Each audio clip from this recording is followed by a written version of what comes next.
Media మిత్రులు తప్ప మిగతా వాళ్ళంతా దయచేసి వెనక్కి వెళ్ళి అవకాశం ఉంటే కూర్చోండి లేదా నిలబడి కార్యక్రమాన్ని విజయవంతం చేయండి. ఎవరు నిలబడి ఉండకూడదని రిక్వెస్ట్ చేస్తూ ఉన్నాం.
May I request the attention of all the guests here, all the participants. Kindly be occupied in your seats, please. Honorable CM ఇంకొక 3 నిమిషాల్లో ఇక్కడికి వస్తారు. గౌరవనీయులైన మంత్రివర్యులు, సలహాదారులు, చైర్పర్సన్స్ ముందు వరుసలో కూర్చోవలసిగా రిక్వెస్ట్ చేస్తూ ఉన్నాం.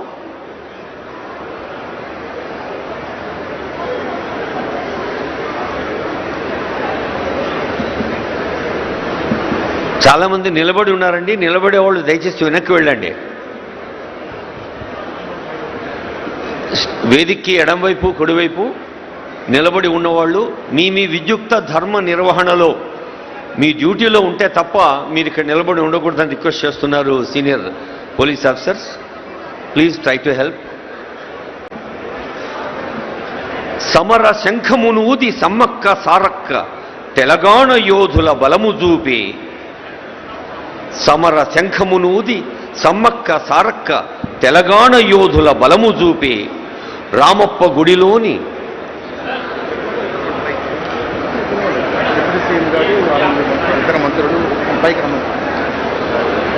ఇప్పుడు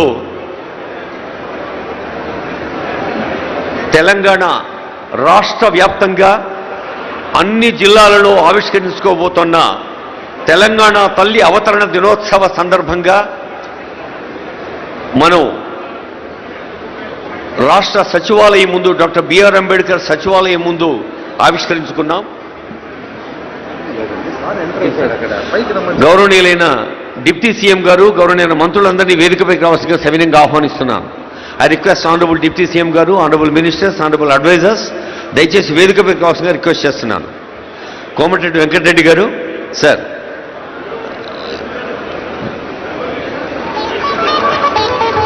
ఆనరబుల్ డిప్యూటీ సీఎం గారు, ఆనరబుల్ మినిస్టర్స్, ఆనరబుల్ అడ్వైజర్స్ వేదికపైకి రావాల్సిందిగా రిక్వెస్ట్ చేస్తున్నాను.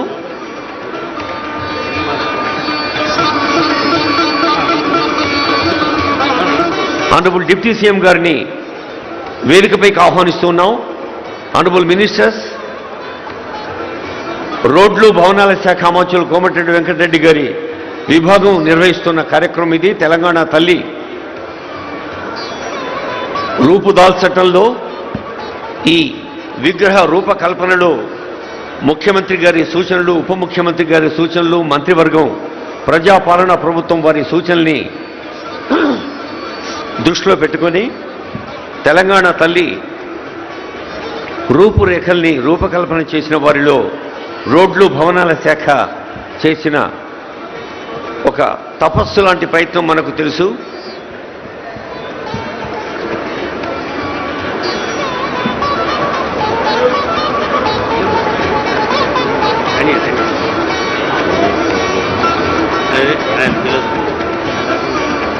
For the kind information of dignitaries from outside Telugu speaking area, Telangana Talli is a symbolic goddess for Telangana state. which is just by seeing you can have the inner meaning of that statue. Motherhood, తల్లిదనం మనకు మానవ జాతి రూపకల్పనకి అత్యంత ప్రధానమైంది. యాదేవి సర్వభూతేషు మాతృరూపేణ సంస్థిత. నమస్సస్యై నమస్సస్యై నమస్సస్యై నమో నమః. ప్రకృతిలోని ప్రతి అణువులో కూడా మాతృ స్ఫూర్తిని, మాతృమూర్తిని దర్శించమంటోంది మన భారతీయ సంస్కృతి.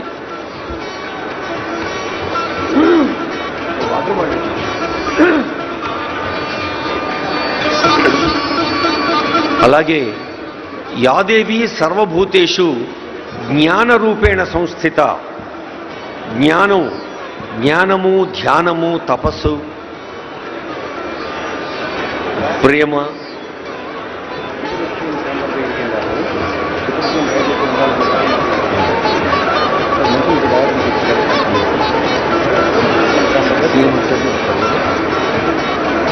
see, as per the instruction of senior officers here, I request ministers,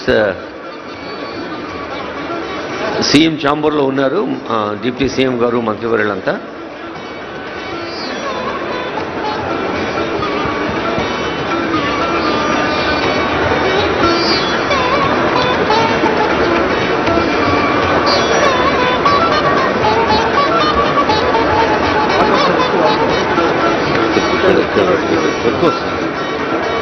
నేను పెట్టుకుంటాను.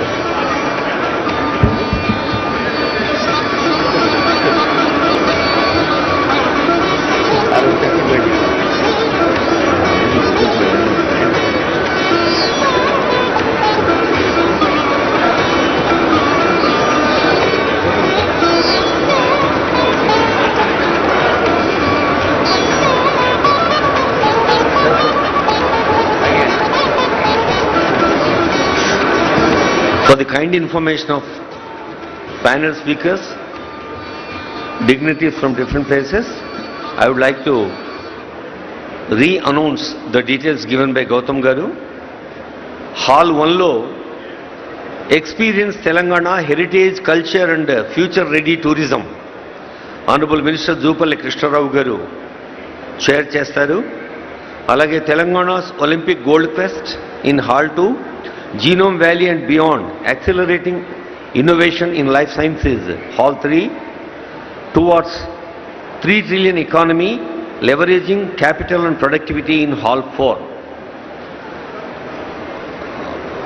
After the break for 10 to 15 minutes, we will have second session. In Hall 1, investing in inclusion, prospects in affordable housing sector. Hall 2, Musi rejuvenation and blue-green infrastructure in Hyderabad. Hall 3, Connected Telangana, integrated transport and urban-rural connectivity.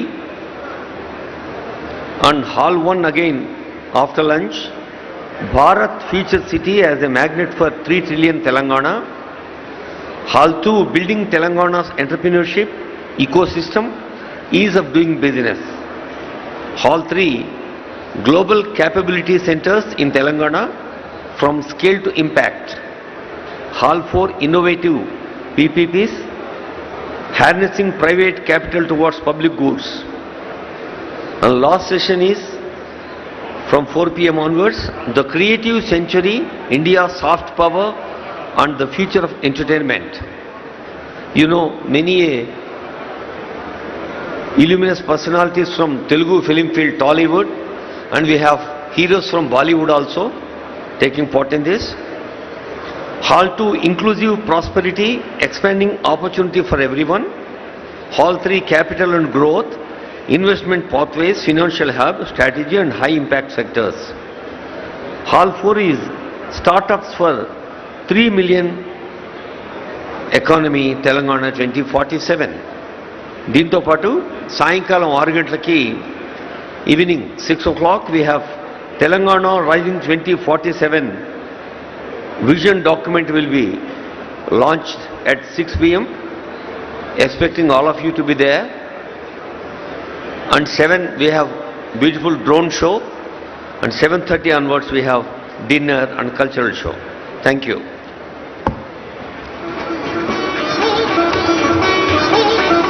ఈ అవకాశాల ఖజానా అంటూ ఈ ఆపర్చునిటీస్ని సద్వినియోగం చేసుకోవటానికి all over the world should look towards Telangana. That is the dream by ప్రజాపాలనా ప్రభుత్వం. ఆనరబుల్ సీఎం గారు, ఆనరబుల్ డిప్యూటీ సీఎం గారు, honourable ministers, honourable advisors, honourable CS గారు, డీజీపీ గారు, ఇంకా అందరూ వేదికపైకి వేయించేసి ఉన్నారు.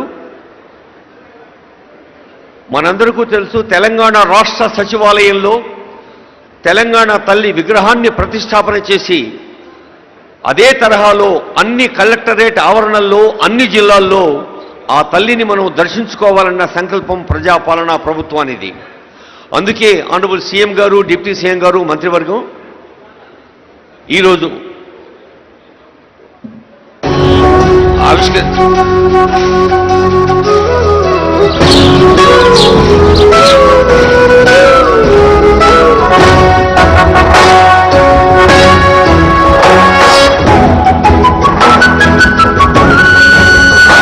పుష్పాంజలి ఆనరబుల్ సీఎం గారు,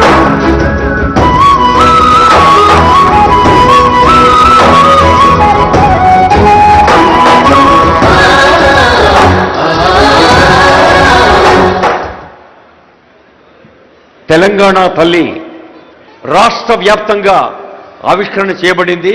గౌరవనీయులైన ముఖ్యమంత్రి, ఉప ముఖ్యమంత్రి, మంత్రివర్యులు ఇప్పుడు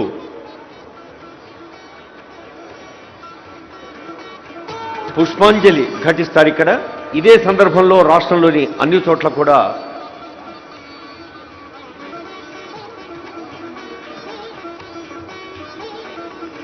తల్లికి నమస్కరించుకుంటూ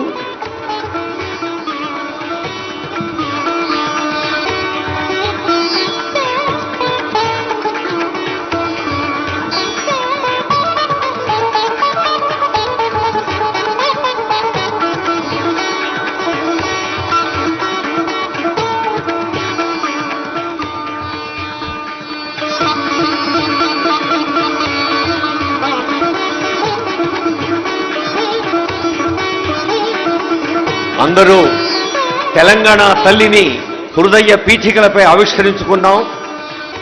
ఇక్కడ భాగ్యనగరంలో ముఖ్యమంత్రి గారు ఇలా రిమోట్ స్విచ్ నొక్కిన తరుణంలోనే రాష్ట్రంలో అన్ని జిల్లాల్లో ఆవిష్కరించుకోబడ్డ తెలంగాణ తల్లికి నమస్కరించుకుంటూ ఇప్పుడు అందరూ గొంతెత్తి పాడదాం, జయ జయ హే తెలంగాణ. తెలంగాణ స్టేట్ సాంగ్, రాష్ట్ర గీతం జయ జయ హే తెలంగాణ.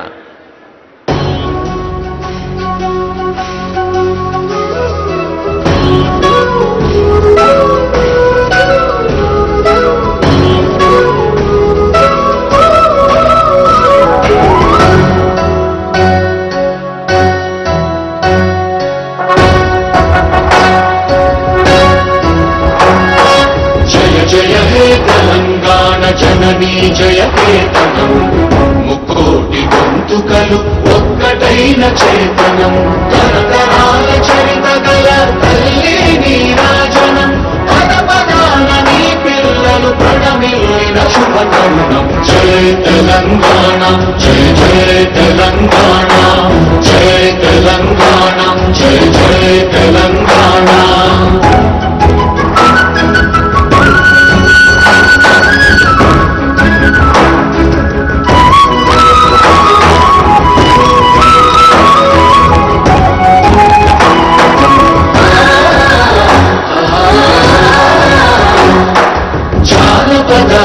జీవన చావళీలు చాలువాన కవి గాయక వైతాళిక కళల మంచీరాలు జాతిని జాగృత పరచే గీతాల జనజాతర అనునిత్యము నీ గానం అమ్మ నీవే మా ప్రాణం. జయ తెలంగాణ, జయ జయ తెలంగాణ, జయ తెలంగాణ, జయ జయ తెలంగాణ.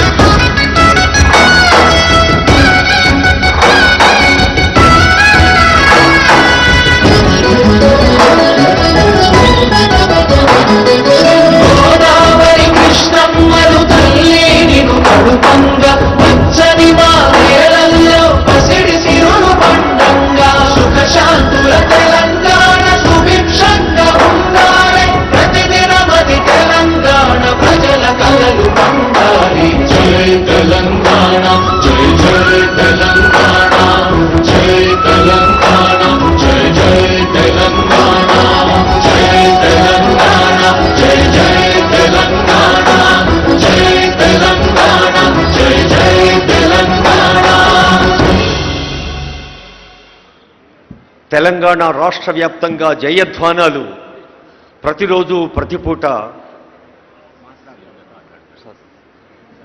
జయధ్వానాలు అందరికీ స్ఫూర్తిని అందించాలని, తెలంగాణ కీర్తిని ప్రపంచవ్యాప్తం చేయాలని ప్రజాపాలన ప్రభుత్వం తలపెట్టిన గ్లోబల్ సమ్మిట్ ఇంత అద్భుతంగా, అర్థవంతంగా, ఆర్థికంగా, హార్దికంగా ముందుకు సాగుతున్న వేదికపైన గౌరవనీయులు ముఖ్యమంత్రి గారి సందేశం. Honourable సీఎం's message.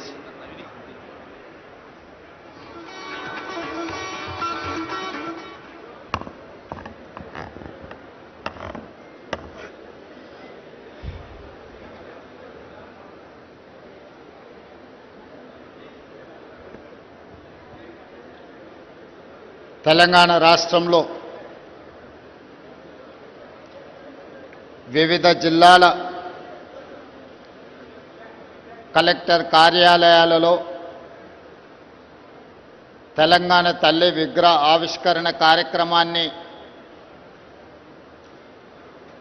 Bharat future city,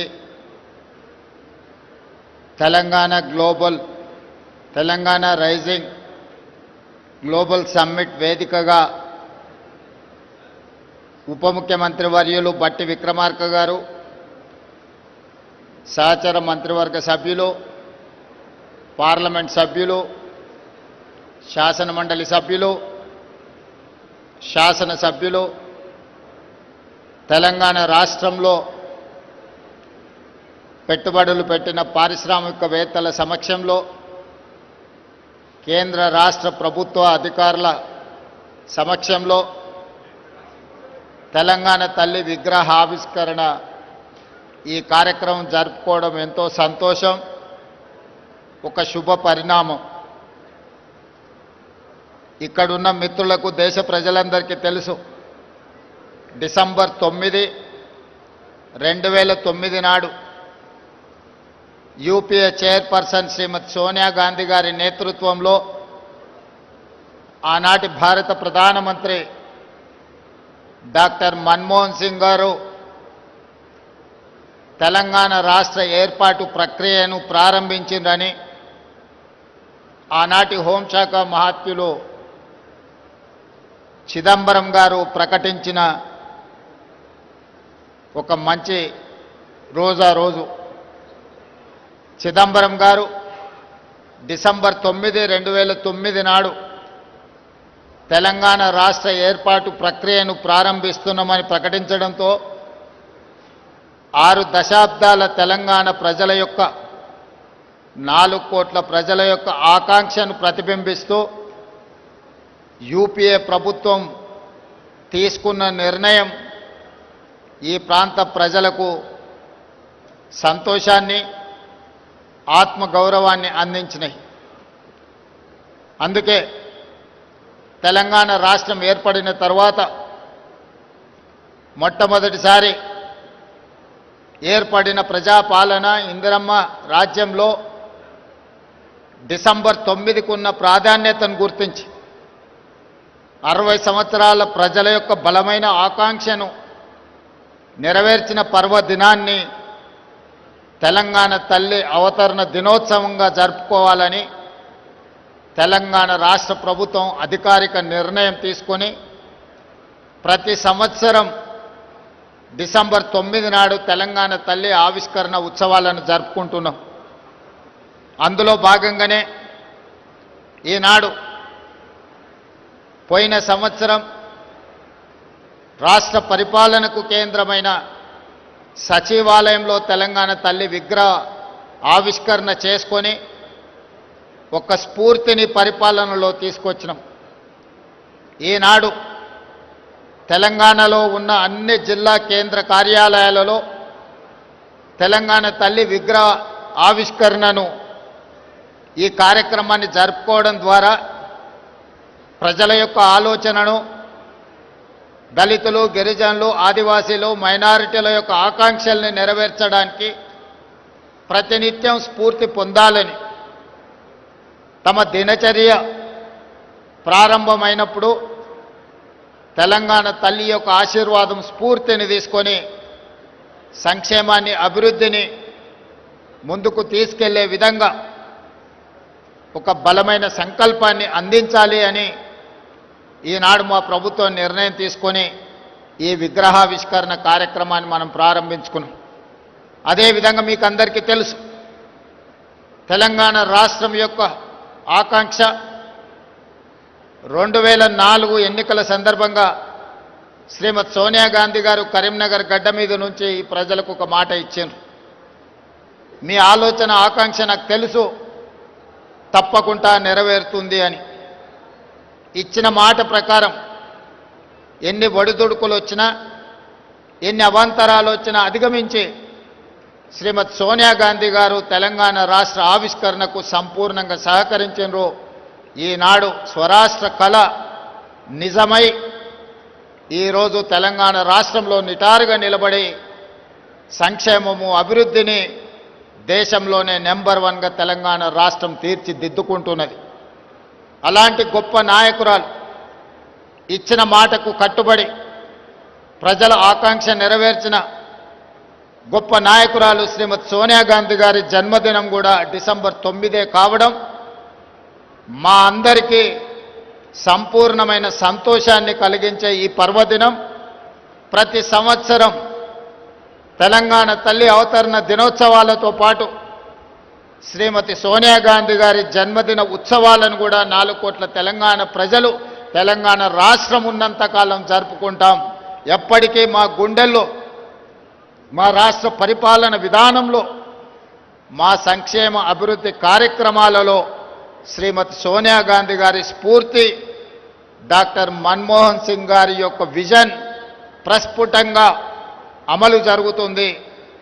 ఈ సమ్మిట్ కార్యక్రమంలో పాల్గొన్న వివిధ దేశాల నుంచి వచ్చిన ప్రతినిధులకు, ఈ దేశంలో ఉన్న పారిశ్రామికవేత్తలకు, ఈ కార్యక్రమాన్ని విజయవంతం చేసిన అధికారులకు అందరికీ మరొక్కసారి తెలంగాణ తల్లి అవతరణ దినోత్సవ శుభాకాంక్షలు తెలియజేస్తూ మీ అందరి దగ్గర సెలవు తీసుకుంటున్నాను.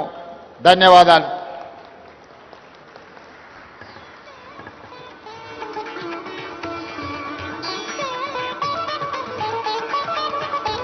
Honorable CM has greeted all the dignitaries from all over the world. On behalf of Honorable CM, Honorable Deputy CM and Honorable Ministers, Honorable Advisors, Government of Telangana is thankful to all the guests here. కోటి తెలుగుల బంగారు కొండ కింద పరచు కొండట్టి సరస్సు లోపల వసించి పొద్దు పొద్దున అందాల పూలు పూయి నా తెలంగాణ తల్లి కంజాతవల్లి అన్న దాశరథిని గుర్తు చేసుకుంటూ ఇప్పుడు ఇదే హాల్లో సెషన్ ఆరంభమవుతుంది. జీనోమ్ వ్యాలీకి వచ్చిన session. Hall number 1 genome valley, hall number 2 sports, hall number 3 tourism, hall number 4 $3 trillion economy.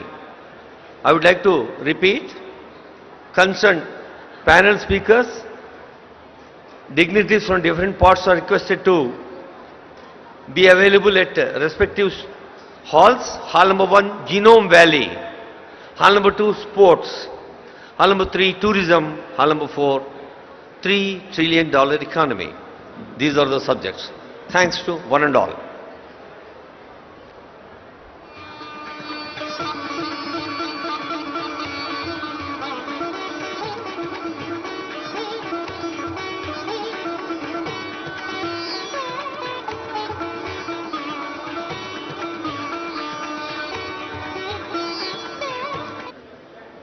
Collector కార్యాలయాలలో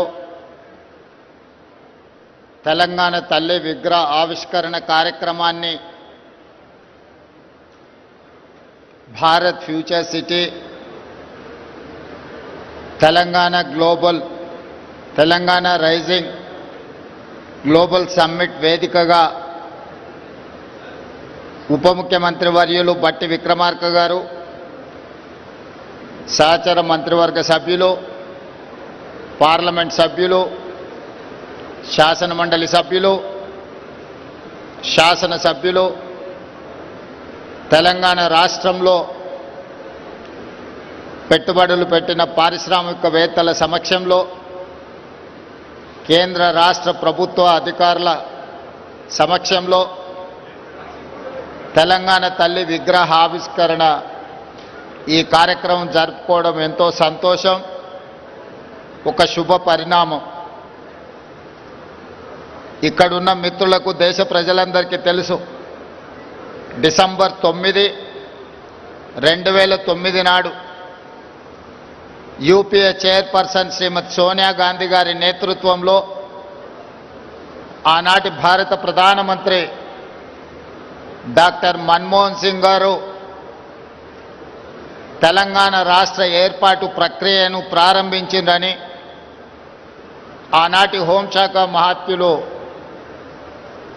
చిదంబరం గారు ప్రకటించిన ఒక మంచి రోజు. చిదంబరం గారు డిసెంబర్ 9, 2009 నాడు తెలంగాణ రాష్ట్ర ఏర్పాటు ప్రక్రియను ప్రారంభిస్తున్నామని ప్రకటించడంతో 6 దశాబ్దాల తెలంగాణ ప్రజల యొక్క 4 కోట్ల ప్రజల యొక్క ఆకాంక్షను ప్రతిబింబిస్తూ యూపీఏ ప్రభుత్వం తీసుకున్న నిర్ణయం ఈ ప్రాంత ప్రజలకు సంతోషాన్ని, ఆత్మగౌరవాన్ని అందించినాయి. అందుకే తెలంగాణ రాష్ట్రం ఏర్పడిన తర్వాత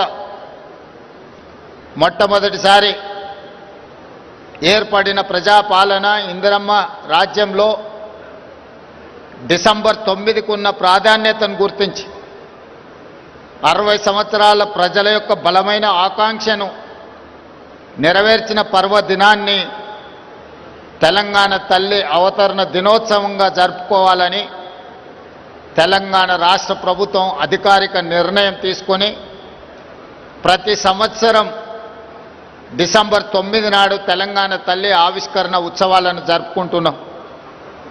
అందులో భాగంగానే ఈనాడు పోయిన సంవత్సరం రాష్ట్ర పరిపాలనకు కేంద్రమైన సచివాలయంలో తెలంగాణ తల్లి విగ్రహ ఆవిష్కరణ చేసుకొని ఒక స్ఫూర్తిని పరిపాలనలో తీసుకొచ్చినాం.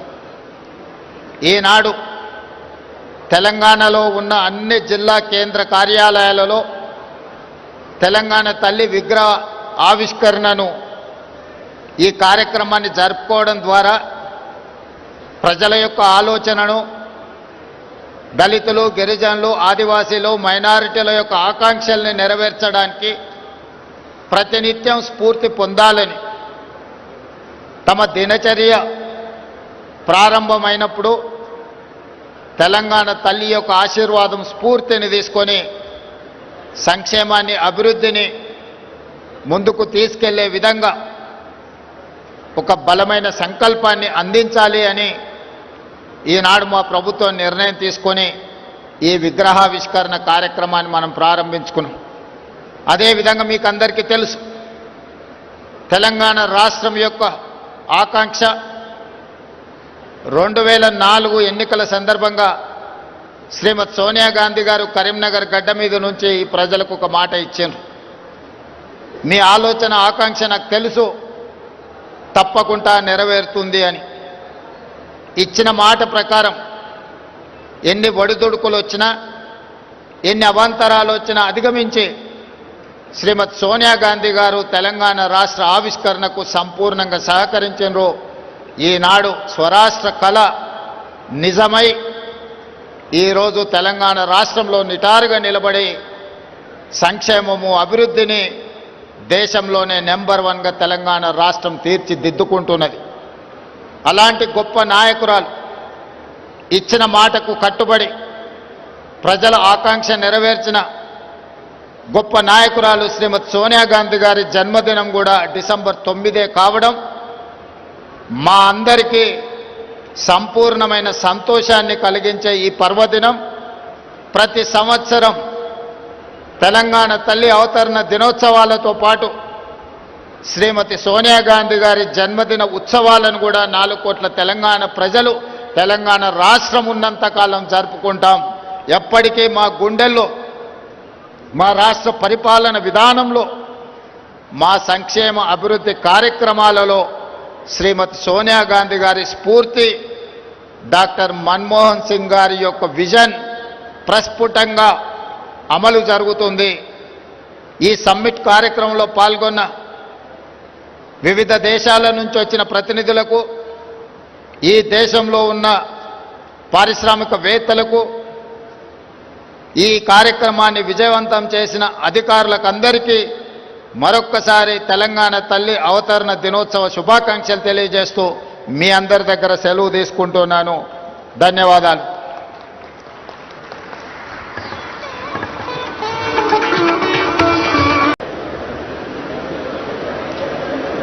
వివిధ జిల్లాల కలెక్టర్ కార్యాలయాలలో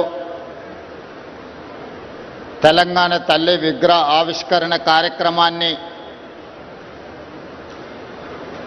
Bharat future city, Telangana global, Telangana rising global summit వేదికగా ఉప ముఖ్యమంత్రి వర్యులు బట్టి విక్రమార్క గారు, సహచర మంత్రివర్గ సభ్యులు, పార్లమెంట్ సభ్యులు, శాసనమండలి సభ్యులు, శాసనసభ్యులు, తెలంగాణ రాష్ట్రంలో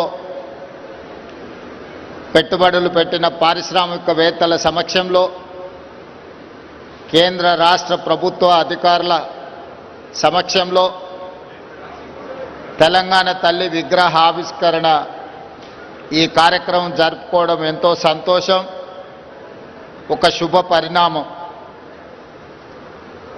ఇక్కడున్న మిత్రులకు, దేశ ప్రజలందరికీ తెలుసు, డిసెంబర్ 9, 2009 నాడు యూపీఏ చైర్పర్సన్ శ్రీమతి సోనియా గాంధీ గారి నేతృత్వంలో ఆనాటి భారత ప్రధానమంత్రి డాక్టర్ మన్మోహన్ సింగ్ గారు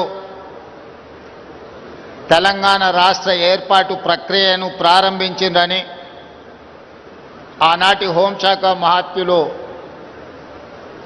చిదంబరం గారు ప్రకటించిన ఒక మంచి రోజు. చిదంబరం గారు డిసెంబర్ 9, 2009 నాడు తెలంగాణ రాష్ట్ర ఏర్పాటు ప్రక్రియను ప్రారంభిస్తున్నామని ప్రకటించడంతో 6 దశాబ్దాల తెలంగాణ ప్రజల యొక్క 4 కోట్ల ప్రజల యొక్క ఆకాంక్షను ప్రతిబింబిస్తూ యూపీఏ ప్రభుత్వం తీసుకున్న నిర్ణయం ఈ ప్రాంత ప్రజలకు సంతోషాన్ని, ఆత్మగౌరవాన్ని అందించినాయి. అందుకే తెలంగాణ రాష్ట్రం ఏర్పడిన తర్వాత మొట్టమొదటిసారి ఏర్పడిన ప్రజాపాలన ఇందిరమ్మ రాజ్యంలో డిసెంబర్ 9కు ఉన్న ప్రాధాన్యతను గుర్తించి 60 సంవత్సరాల ప్రజల యొక్క బలమైన ఆకాంక్షను నెరవేర్చిన పర్వదినాన్ని తెలంగాణ తల్లి అవతరణ దినోత్సవంగా జరుపుకోవాలని తెలంగాణ రాష్ట్ర ప్రభుత్వం అధికారిక నిర్ణయం తీసుకొని ప్రతి సంవత్సరం డిసెంబర్ 9 నాడు తెలంగాణ తల్లి ఆవిష్కరణ ఉత్సవాలను జరుపుకుంటున్నాం. అందులో భాగంగానే ఈనాడు పోయిన సంవత్సరం రాష్ట్ర పరిపాలనకు కేంద్రమైన సచివాలయంలో తెలంగాణ తల్లి విగ్రహ ఆవిష్కరణ చేసుకొని ఒక స్ఫూర్తిని పరిపాలనలో తీసుకొచ్చినాం. ఈనాడు తెలంగాణలో ఉన్న అన్ని జిల్లా కేంద్ర కార్యాలయాలలో తెలంగాణ తల్లి విగ్రహ ఆవిష్కరణను, ఈ కార్యక్రమాన్ని జరుపుకోవడం ద్వారా ప్రజల యొక్క ఆలోచనను, దళితులు, గిరిజనులు, ఆదివాసీలు, మైనారిటీల యొక్క ఆకాంక్షల్ని నెరవేర్చడానికి ప్రతినిత్యం స్ఫూర్తి పొందాలని తమ దినచర్య ప్రారంభమైనప్పుడు తెలంగాణ తల్లి యొక్క ఆశీర్వాదం, స్ఫూర్తిని తీసుకొని సంక్షేమాన్ని, అభివృద్ధిని ముందుకు తీసుకెళ్లే విధంగా ఒక బలమైన సంకల్పాన్ని అందించాలి అని ఈనాడు మా ప్రభుత్వం నిర్ణయం తీసుకొని ఈ విగ్రహావిష్కరణ కార్యక్రమాన్ని మనం ప్రారంభించుకున్నాం. అదేవిధంగా మీకు అందరికీ తెలుసు, తెలంగాణ రాష్ట్రం యొక్క ఆకాంక్ష 2004 ఎన్నికల సందర్భంగా శ్రీమతి సోనియా గాంధీ గారు కరీంనగర్ గడ్డ మీద నుంచి ఈ ప్రజలకు ఒక మాట ఇచ్చారు. మీ ఆలోచన ఆకాంక్ష నాకు తెలుసు, తప్పకుండా నెరవేరుతుంది అని. ఇచ్చిన మాట ప్రకారం ఎన్ని ఒడిదుడుకులు వచ్చినా, ఎన్ని అవాంతరాలు వచ్చినా అధిగమించి శ్రీమతి సోనియా గాంధీ గారు తెలంగాణ రాష్ట్ర ఆవిష్కరణకు సంపూర్ణంగా సహకరించారు. ఈనాడు స్వరాష్ట్ర కళ నిజమై ఈరోజు తెలంగాణ రాష్ట్రంలో నిటారుగా నిలబడి సంక్షేమము అభివృద్ధిని దేశంలోనే నెంబర్ 1గా తెలంగాణ రాష్ట్రం తీర్చిదిద్దుకుంటున్నది. అలాంటి గొప్ప నాయకురాలు ఇచ్చిన మాటకు కట్టుబడి ప్రజల ఆకాంక్ష నెరవేర్చిన గొప్ప నాయకురాలు శ్రీమతి సోనియా గాంధీ గారి జన్మదినం కూడా డిసెంబర్ 9 కావడం మా అందరికీ సంపూర్ణమైన సంతోషాన్ని కలిగించే ఈ పర్వదినం ప్రతి సంవత్సరం తెలంగాణ తల్లి అవతరణ దినోత్సవాలతో పాటు శ్రీమతి సోనియా గాంధీ గారి జన్మదిన ఉత్సవాలను కూడా 4 కోట్ల తెలంగాణ ప్రజలు తెలంగాణ రాష్ట్రం ఉన్నంతకాలం జరుపుకుంటాం. ఎప్పటికీ మా గుండెల్లో, మా రాష్ట్ర పరిపాలన విధానంలో, మా సంక్షేమ అభివృద్ధి కార్యక్రమాలలో శ్రీమతి సోనియా గాంధీ గారి స్ఫూర్తి, డాక్టర్ మన్మోహన్ సింగ్ గారి యొక్క విజన్ ప్రస్ఫుటంగా అమలు జరుగుతుంది. ఈ సమ్మిట్ కార్యక్రమంలో పాల్గొన్న వివిధ దేశాల నుంచి వచ్చిన ప్రతినిధులకు, ఈ దేశంలో ఉన్న పారిశ్రామికవేత్తలకు, ఈ కార్యక్రమాన్ని విజయవంతం చేసిన అధికారులకు అందరికీ మరొక్కసారి తెలంగాణ తల్లి అవతరణ దినోత్సవ శుభాకాంక్షలు తెలియజేస్తూ మీ అందరి దగ్గర సెలవు తీసుకుంటున్నాను. ధన్యవాదాలు.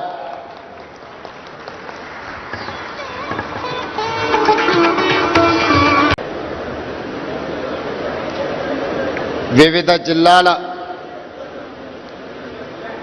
కలెక్టర్ కార్యాలయాలలో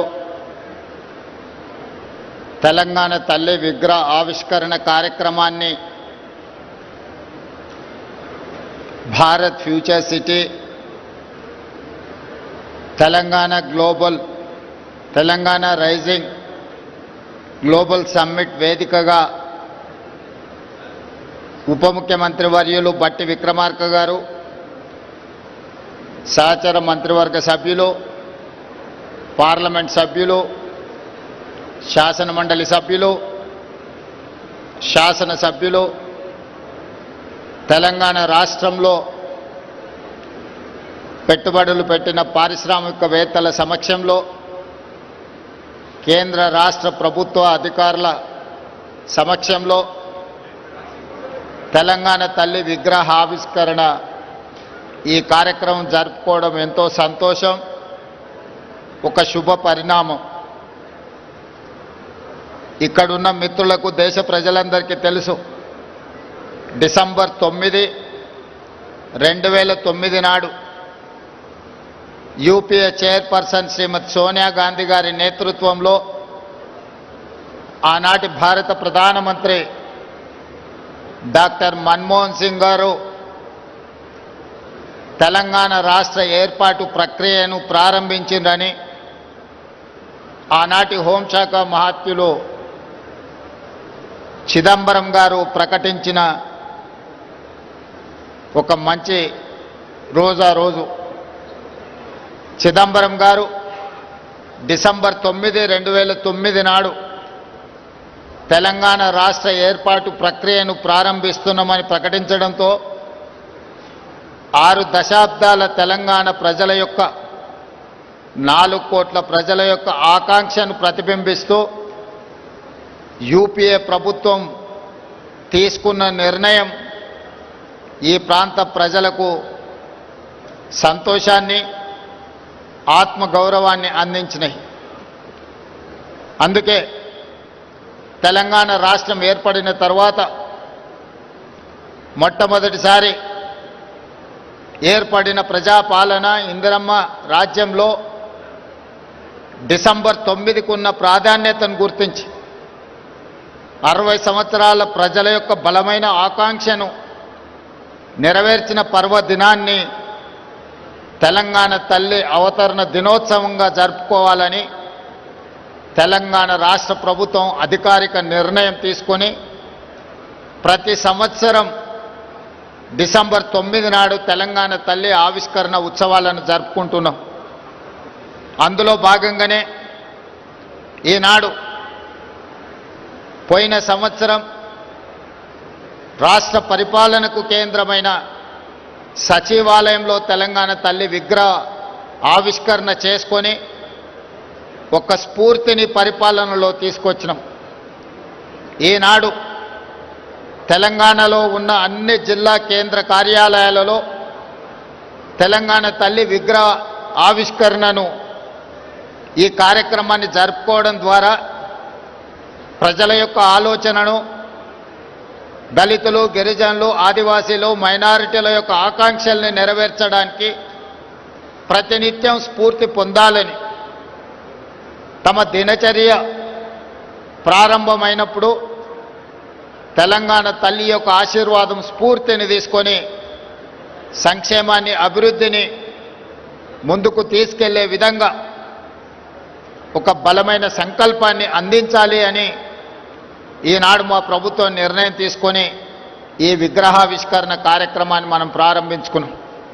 అదేవిధంగా మీకు అందరికీ తెలుసు, తెలంగాణ రాష్ట్రం యొక్క ఆకాంక్ష 2004 ఎన్నికల సందర్భంగా శ్రీమతి సోనియా గాంధీ గారు కరీంనగర్ గడ్డ మీద నుంచి ఈ ప్రజలకు ఒక మాట ఇచ్చారు.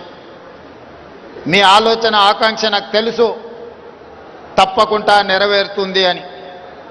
Especially in the global context, we have 4 issues which we talked about. One is branding, second is skill development, the third is culinary tourism, which I request Prabhat Verma garu to speak, and beyond Hyderabad. Now today any guest coming to Hyderabad would ask me 2 places. One is Charminar and second one is most preferred is Ramoji Film City. How are you promoting that, and what is the suggestion to the government to improve this? So, it's a very difficult question to answer, as Telangana government, it's a ecosystem. The entire ecosystem needs to be developed. That will be the responsibility of the ecosystem. Consists of the various destinations and providing quality products, and state providing impetus in bringing the inbound. A destination. For example, Ramdev Garu has a very unique product. So unique products, what happens is they complement each other. They complement each other. They have a, because a traveler, a tourist, when he visits any city, he would like to experience as many different experiences as possible. So what happens is, once we have unique experiences, so the strength of length of stay will increase. So that will have an impact on the complete ecosystem. You know, hotels get filled up, and it is, we look up to the government, any government for that matter. Incredible India from the center, and Telangana Zarurana is a very we are very happy for that. So it's sustained, will have impact on inbound tourism. If you look at, we are yet to get back to the the pre-COVID levels. The inbound has not yet taken that kind of wings. Still, there is a lot of scope, and we look up to ecosystem. It's a hand in hand. Destinations have to give quality product, quality experiences. We cannot totally depend on government to everything. Government has limitations. They can do certain things, but we need to provide the quality in everything. As they say, tourist trust a tourist. When we deliver a quality service, word of mouth will have a great impact, and that will have a ripple effect on the complete tourism ecosystem. Thank you, sir. What you meant was that we need to package tourism, we need to create this experience for the tourists, and also we need to be creating an ecosystem. Our Honorable Minister, at the end, we will request him for his comments on what initiatives we are taking. Now over to Mr. Prabhat. You have been a distinguished hotelier, you are a wonderful management professional, and you know, today we are talking about global experience from local visits. It's called Glocal. So first of all, let me ask you, how at IHCL you are creating this Glocal experience? Thank you. We come from the Indian Hotels Company Limited, which is 122 years of legacy, a Tata company for over 150 years in existence. We have a lot back, and the legacy of this unique state, young, as I said, in its belongingness since 2014, but it's got an ancient soul. And to give credence to that, there is that many more moments that one needs to celebrate in this great state. The city of Hyderabad itself has multiple ways to represent, from the Kakatiyas to the Sufism to the Nizams to multiple more. The Buddhist sector, it connects the dots in many multiple ways. So when you talk about quality tourism, when you talk about preservation of heritage, the live example is the resurrection of the Taj Falaknuma. That's been a great storytelling for India, that you are not only looking at the palaces which is famous in Rajasthan, but there's a unique palace of the Nizam which has been now protected, preserved and presented in its unique format. The kind of awards and accolades that palace gets for its architectural beauty, the experience that it delivers, the food and the cuisine that it relates to, is what this state stands for. It's just not the IP of Hyderabadi biryani or the IP of Halim, but it's also the millet story, the agricultural story of this great state. And that's what we need to relate to the bazaars in Charminar, the Irani cafes that you may want to connect with, but also the entire village tourism, and with the kind of portfolio and brand that IHCL has, from the Tree of Life, from the Amma homestays to gateways that upscale, or the gingers that we need to have those hotels across every district. This is a lot that we can deliver as part of the Indian hotels, and I'm very excited with the minister here with us. There will be multiple ways to skill the youth here, and whether it is a culinary institute that can be formed, whether a skill center that can be developed in the future city that we are here now. It's marvelous that 30 kilometers from the airport, you have such a vast potential that needs to be tapped. I can go on and on, but I will give time for the other panelists. Thank you. Thank you, Mr. Prabhat. One related question. How do you marry the cuisine and the travel? I mean, is there because recently a survey has shown that 1 out of 4 people travel for food. And how do you combine this combination of food and travel? Do you deliver local experiences, or you to create new experiences? So there's multiple new ways of the new genre of travel. We're well aware of the fact that there is a pilgrimage travel, there's a temple food attached to it. We are aware about the cause of culinary trails right to the foods in Banaras, to the Goan food or the food of West Bengal.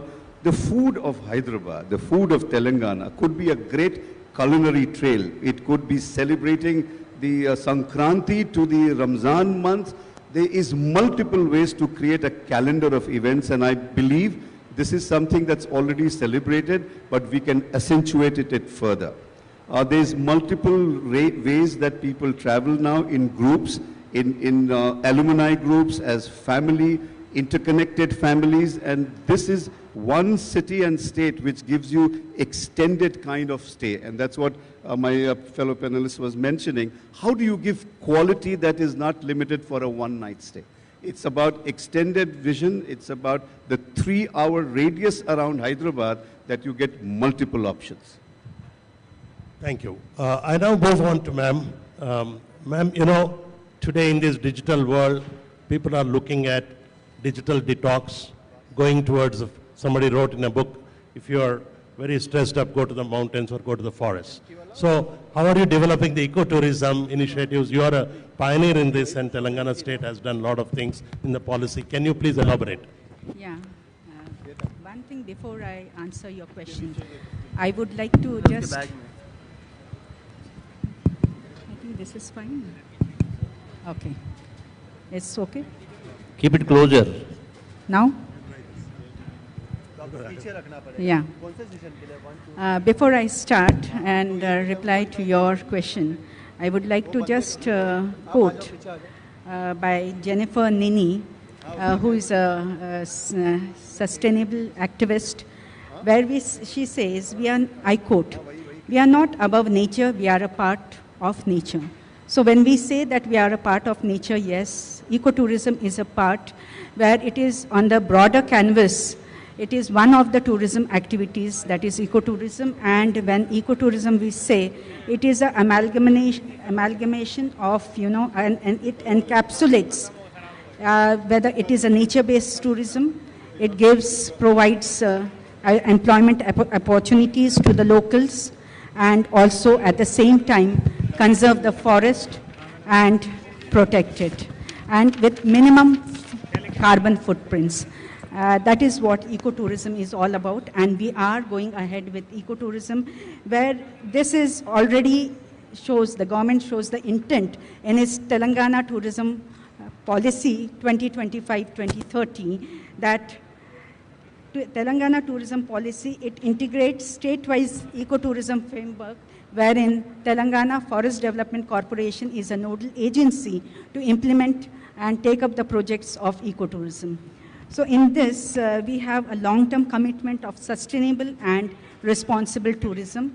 We have already identified some of the tourism destinations, ecotourism destinations, which we have already commenced, also started at Amrabad Tiger Reserve, and also in case of Vikarabad also. So we can show a short, if you permit us, we can ask the chair to please release, to showcase the films, and it is a better opportunity for us to showcase. Thank you. Can you play the video of Amrabad and Breeze, 2 videos which I have given?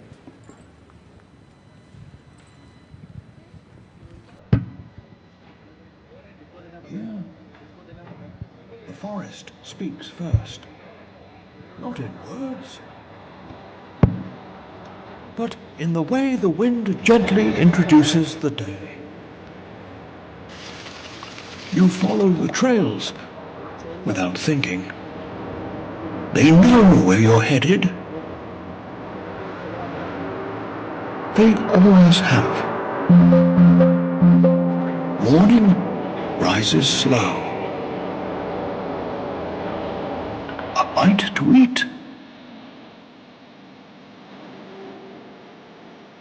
A sip of warmth. Amidst the greens all around. And suddenly, the journey feels like part of the destination. And then, you arrive. Cottages waiting between trees, patient, unhurried. Every space inside feels like it was made for your pace.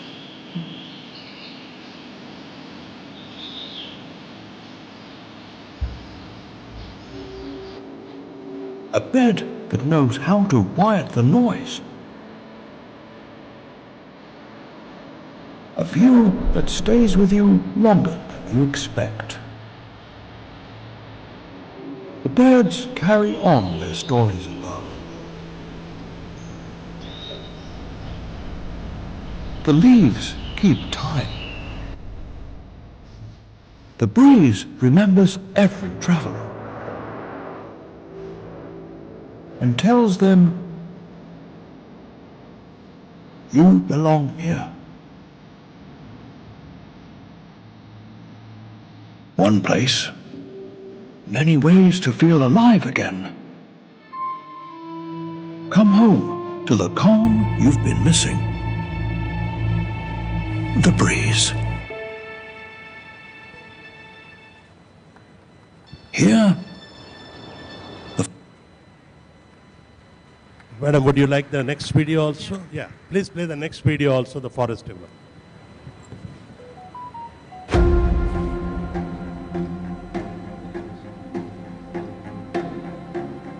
In the wild heart of Amrabad Tiger Reserve,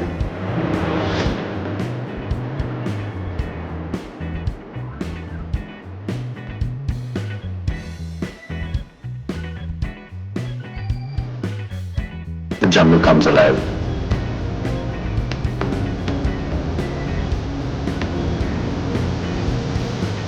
Every ride, a new story.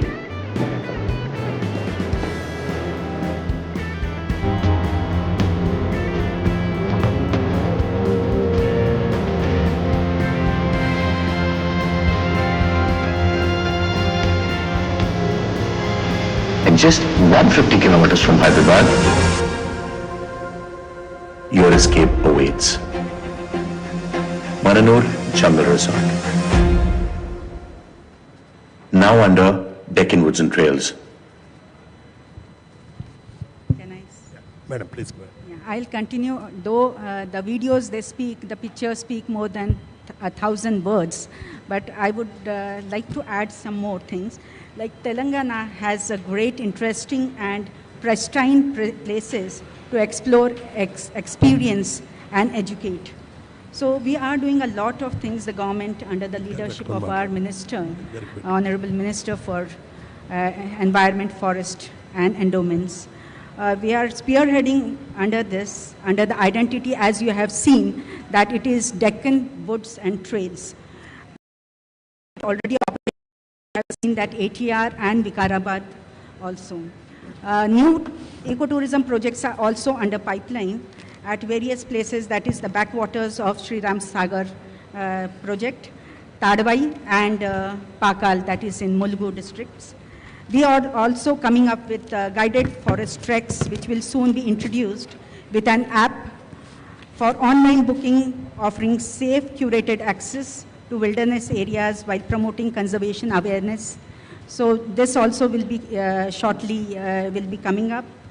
We are also empowering the local youth.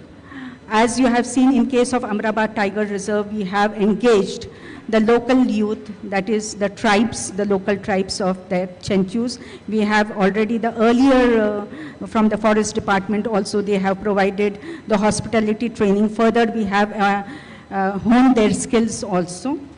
And we are also giving naturalist certification course also we are giving them. All these activities we are taking up to ensure that we go ahead and ensure that we are one of the best in the country in case of ecotourism or that way. So we are doing our very best, and we will definitely, by 2047, we will be the first in the country. Before that only, because after 5 years, next 5 years and next 5 years, we will be somewhere above 5, I can guarantee you. Thank you. Thank you, ma'am. That means that the government of Telangana, under the leadership of our Honorable Minister, Mrs. Konda Sureka Garu, have drawn up plans for the next 5, 10 and 15 years. In non-forest areas, the ecotourism activity is being taken up. That's what I understand. And also, add to this also, I will not take much of your time, but in case of the non-forest forest areas, the private parties can come and invest also. But in case of the forest areas, because within the ambit of the certain rules, that the FCA rules are there, we have to follow either it is the forest department or it is the Forest Development Corporation which has to implement that. Thank you. thank you. Ma'am, now I move on to the next speaker, next panelist, Mr. Ramdev Rao, who is a very nature enthusiast, a very big nature enthusiast. Started his business in inflatables. You know, most of you know the inflatables. And throughout this country, inflatable business is the market leader. And then he moved on to nature-based tourism. And can we have a video of experience before I ask questions to Mr. Ramdev Rao? It's already there. Just sent it. Okay, so I'll go on to Mr. Rao before the video is played. How did you build this 137-acre nature? It's like a huge. It matches the standards, international standards. I am told that it is creating a lot of buzz among young people. The weekend getaway. But first, we would like to listen from you. What motivated you to be investing so much in this kind of projects? And I know you are a nature lover. You develop plants, trees. You collect a lot of trees which are very old. We want to hear from you. Thanks for giving me this opportunity.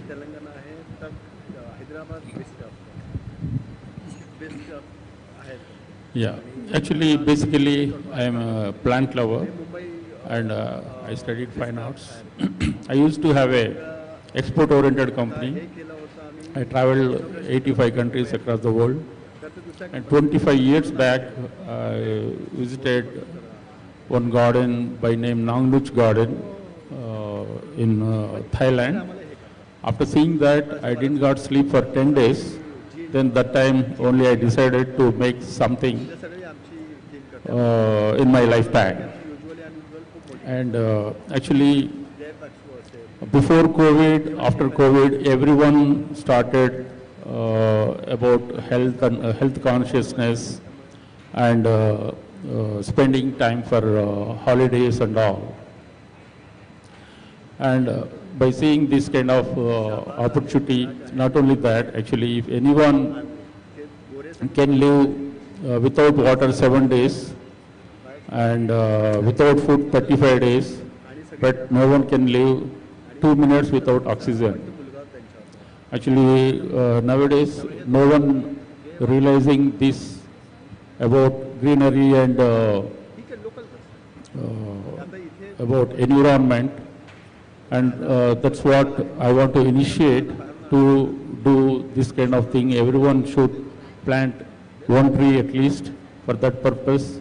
Actually, I made this garden and imported trees from around 85 countries, thousands of trees. Also curated, being an artist, I made around 600 sculptures and eco-resort. I think there is a big potentiality for tourism for Telangana state. This Hyderabad is centrally located and same distance from Mumbai, Chennai and Bangalore. And we have a very great project by Ramajirao Garu. Actually, that kind of things, that's what, sir, what he said. And if anyone want to a wholesale market, they have to go to Begum Bazaar. Like that, we have to have several things, tourist-related projects in Hyderabad, and we can attract tourists from all over India, not only all over India, from international tourists also. Recently in Spain, people agitated not to get tourists because of tourists flooding to the Spain and European countries. And I've been to USA around 1993, and people used to ask me, you are from which country? I used to tell I'm from India. People used to, oh, where is India? Like that. And after 2000, same people asked me, you are from which country? They used to tell, wow, it's a brainy country. India is a brainy people. That's what nowadays, actually Europe and other developed countries people after retirement, they plan go around the world. Actually, that time they not used to keep in their bucket list India, but now everyone keeping India in their traveling bucket list. That's what we have to utilize this kind of opportunities and to attract international tourists. One tourist will generate around 5 people employment. That is actually our Chief Minister and our Minister dream to get 3 trillion by 2047. But tourism can make a big role in that. Actually, without big investments, small ideas, small things can attract tourism, and tourism can give a big employment opportunity. Thank you, Ramdev Rao Garu. I now move on to, again, Prabhat ji, last round of questions, and then we will request honorable ministers. There's a new concept developing around the world called LEAP, leisure tourism, entertainment, adventure, and personal tourism. One of these you can pick up and then speak about? You know, Professor, it's a combination of all together these days. There's nothing called work alone these days, and that's the beauty of tourism. Because of the interconnected way that we operate, and there is this IT solutions everywhere, especially in this great city and the state, there's staycation or pleasure, they call business and leisure together. Also the part that world is one now, And the intergenerational set of people, with the children in US or Singapore or Bombay, Mumbai or in Hyderabad, or the way they connect once or twice in a year is also a great way to work and also be together as family. So that's something which is catching on, and it will always be there. You know, gone are the days when we used to plan for a holiday once in 6 months or once a year. I remember my father would get his privileged leave, and we will get those to travel around. Today, the kind of work and the ways of the world is such that you may need a weekly break. You may need once a month break. And that's why with multiple touristic opportunity available in this great state, you are able to do a fine job of it. One more point that I want to add on in the vision of the Chief Minister, one room adds to nearly 10 jobs in hospitality. And that's the reason why as many more investments that can come in, the youth of today, employability and at all strata of society, semi-skilled, fully skilled, the hospitality industry welcomes everybody. And then there is a growth that can come by.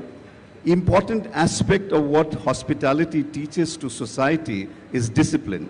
And when it comes across that the same colleague of ours goes back to his home or her home, the whole society also develops in that kind of genre for tomorrow.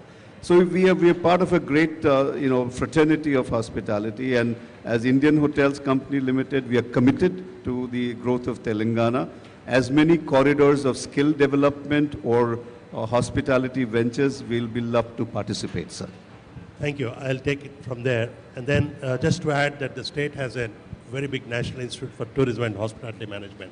I am director now. Our Honorable Minister will throw more light on skill building. Now I move on to Ramoji Films, Mr. Evi Rao. ఈ మధ్య కాలంలో చాలా మంది pilgrimage tourism కూడా చేస్తున్నారు. అంటే adventure, pilgrimage, also leisure tourism ఇట్లాంటివి. Ramoji Film City, what is the approach or what is the strategy for the next 5 years or 10 years? Inka meedana suggestions unte kuda you can always give. Yeah, so basically Ramoji Film City, our core experience is magic of cinema. That actually attracts tourists, and since we have, as you know, Ramoji Film City is the world's largest. Lots of pan-India, so-called pan-India films are produced there. So that creates interest for people to come and experience. Apart from that, we, Ramoji Group, as a future projects, there are several projects group is planning.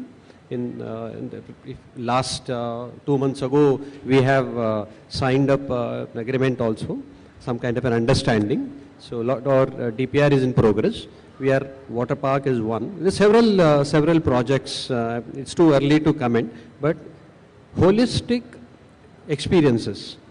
Cinema is one aspect. Adventure, already we have adventure. We would like to go to the next level. Adventure, ecotourism, medical tourism, wellness tourism. Wellness tourism is another area where our group is seriously considering.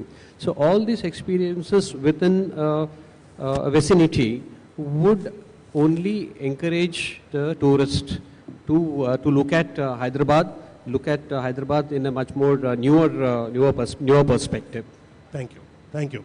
Ma'am, last question to you, or last request is, how do you want to package this hyper-local tourism?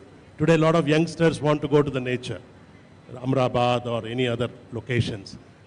What is the strategy of the government?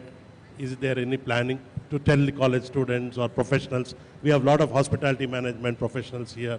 Also, weekend IT, life sciences, pharma. How do you project nature-based tourism? Now everyone is interested in the nature-based tourism, and we are promoting it. We are using all social media for promotion of our ecotourism products which are available right now. We are using all the social media platforms basically, whether it is Instagram or whether it is, and it is not in silos we are working. We have to work with the tourism department also.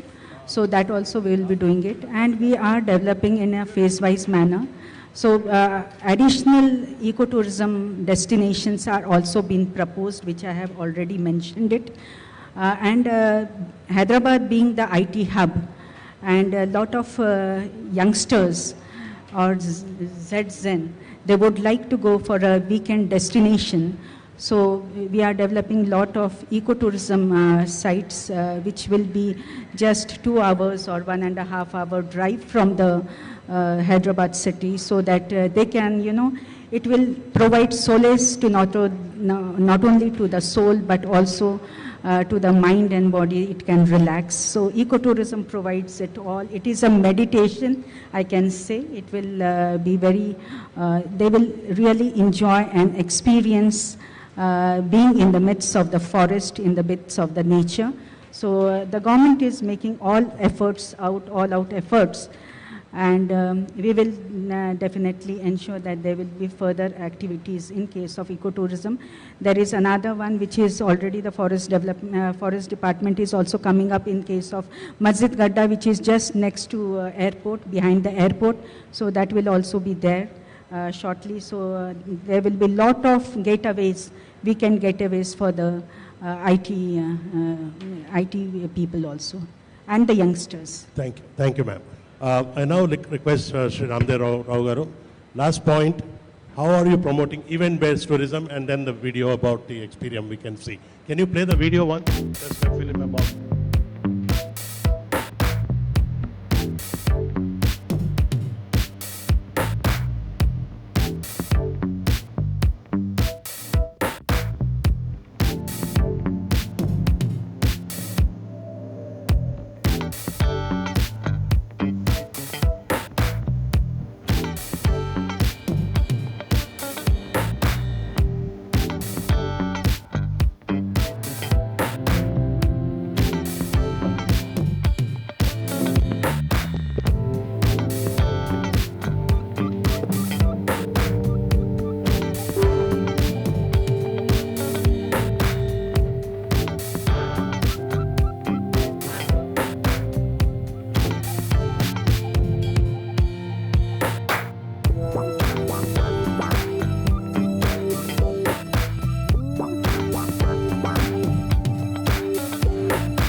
Thank you.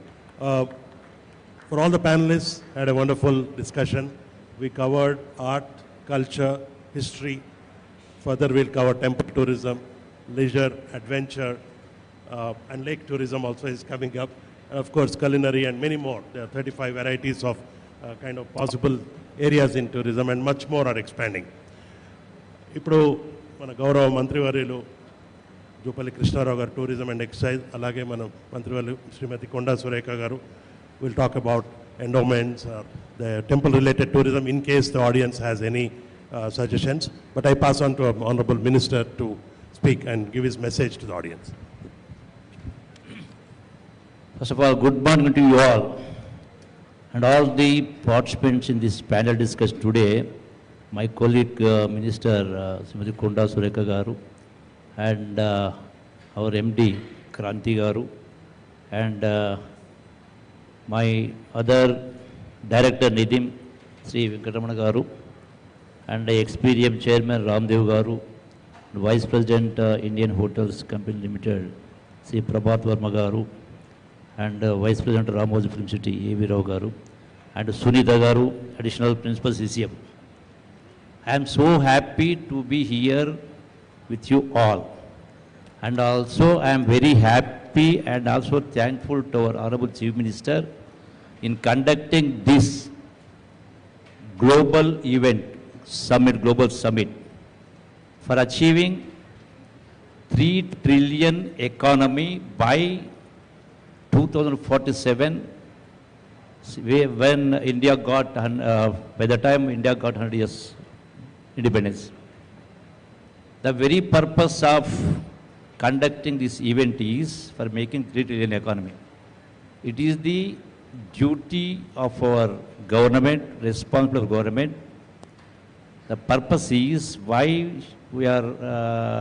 should we attain 3 trillion economy? That is for the betterment of the people. many people sacrificed for achieving Telangana with an intention for the betterment of the all sections of the society. So, to fulfill their dreams, so we have to improve our economy. Though it may appear a big task, but still nothing is impossible in this world for a willing mind. So our government under the leadership of Sri Revanth Reddy Garu has taken up this event. They are so confident we will achieve it.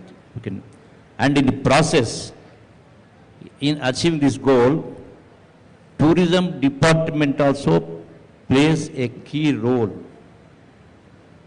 Most of you might be aware, few of the countries globally, especially in the Middle East and the Asian countries, they don't have any other resources other than sea.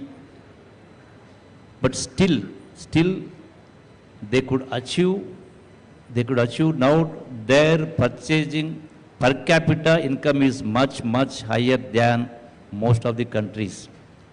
So we are lagging behind, not only Telangana, in the entire country. It is a most neglected sector. Now, our government, our Chief Minister focusing on this tourism. Definitely, first of all, I once again thank the participant because your contribution also is there. There are many we did not create basically for attracting tourism. We have many wonderful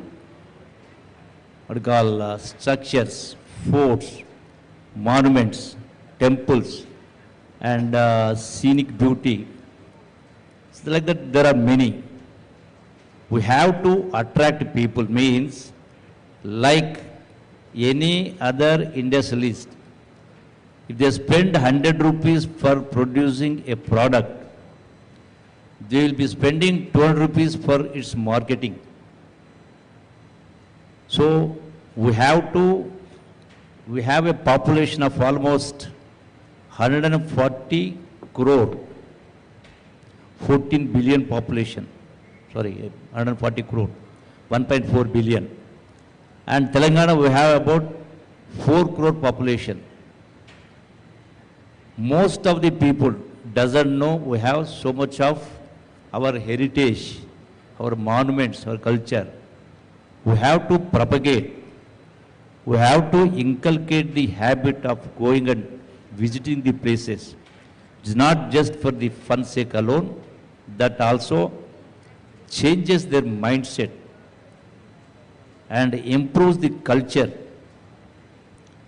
So in the process, now, and the economic impact and employment. And my appeal to all the citizens of the state and also the country, visiting the places. If you take in Europe and the advanced countries, they spend at least 2 days. 2 days they go to visit places, 2 days they spend for tourism. Whereas in our places, normally we don't even, though we have got a lot of time, they spend mostly on the digital and WhatsApps and like that. See, that's the reason. Now, once again, I thank our Honorable Chief Minister for providing free buses to women. Mahilalaku free bus, Uchita bus. So, వాళ్ళను కూడా టెంపుల్స్కే కాదు, we have to take them to the tourism places also. See, it is an opportunity. Life is only one. I don't believe in rebirth. We can't build such monuments, such structures, such temples. Everyone has to visit and see. So we have to, in addition to providing or the, what you call, creating infrastructure, and basically the basic necessities. I'm sorry to say basically, if a tourist, they wants to go a certain place, they can't stay for more, they have to go in the morning, they have to come back in the evening. There are no, what you call, accommodation. There are no basic necessities. So we have to provide. So in this aspect, my request with the hoteliers, what you call, along with building 5-star hotels, let us think of the middlemen who can also go for the different types of accommodations, even the portable ones, which are mostly available even in most of the countries, so that any tourist can stay for 2 or 3 days. They can spend leisure time and visiting. For all the tourists, whatever the money you spend, that also generates employment. As our friend said, if you build one room, hotel room, that provides employment for 10 unemployed youth. It also provides self-employment also. So we have to create this kind of facilities, and also roadside amenities. If you go to the foreign countries, all along the roads, you will find lot of places where. So similarly, we're also planning now. Recently, we constituted a advisory board for promotion of tourism, and also for culture, and also for restoring culture also, with all the literates and also the other people. So tourism serves as a passport to showcase Telangana's culture to the world. And our tourism department, tourism has to contribute by 2047, the tourism contribution should be around 10% of the GDP, gross domestic product. Now it is very negligible percentage. So in future, definitely this sector contributes a lot, and what we are expecting, the investments for the private sector. Recently, we have came out with a tourism policy in which we are also providing lot of incentives in different ways. It is an opportunity for the investors also. They can grab this opportunity. And the tourism department has got a lot of properties which are lying idle also. So in proportion to its value, we wanted to generate revenue and providing facilities for the tourists. I think I need not specify about the ancient places, heritage, right from Shatavahanas to Kakatiyas. But 2000 history is there. So lot of, and Telangana heritage is very much unique, and its architectural fusion, like Qutub Shahi, Kakatiya sculptures, there are many. And also this vibrant festivals are there, and arts and crafts. And this also helps the handicrafts people who are doing this small business. That also helps for them, for their product.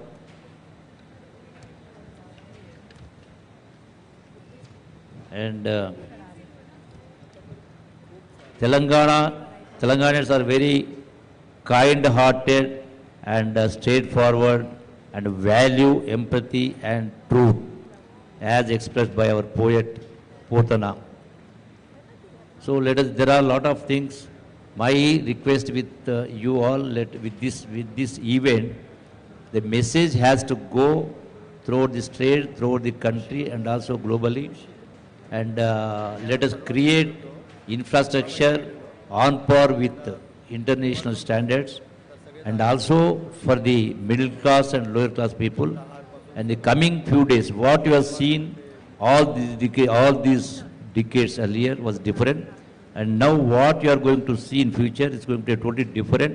Definitely, to fulfill the what you call aspirations of the people, we are going to promote tourism, and also recently we launched what you call a website in which the hassle-free, one need not ask for anything, whether it is transport or accommodation or even the safety-wise.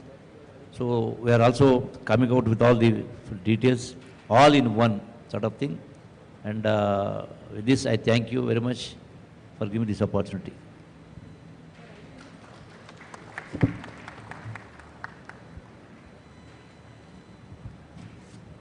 May I request Honorable Minister for Forests Endowment and ఏమైనా views చెప్తారా మీరేమన్నా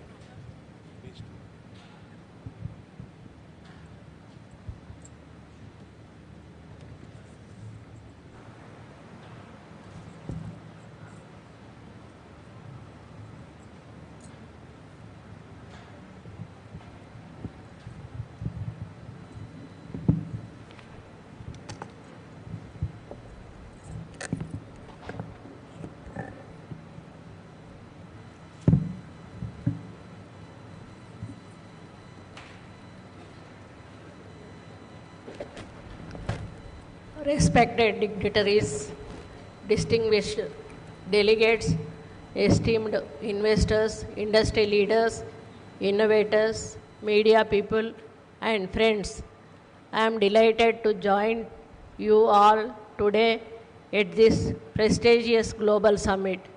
I extended my warm greetings to everyone present on the dais and off the dais, and to all our international and national partners who have gathered here with a shared vision for progress.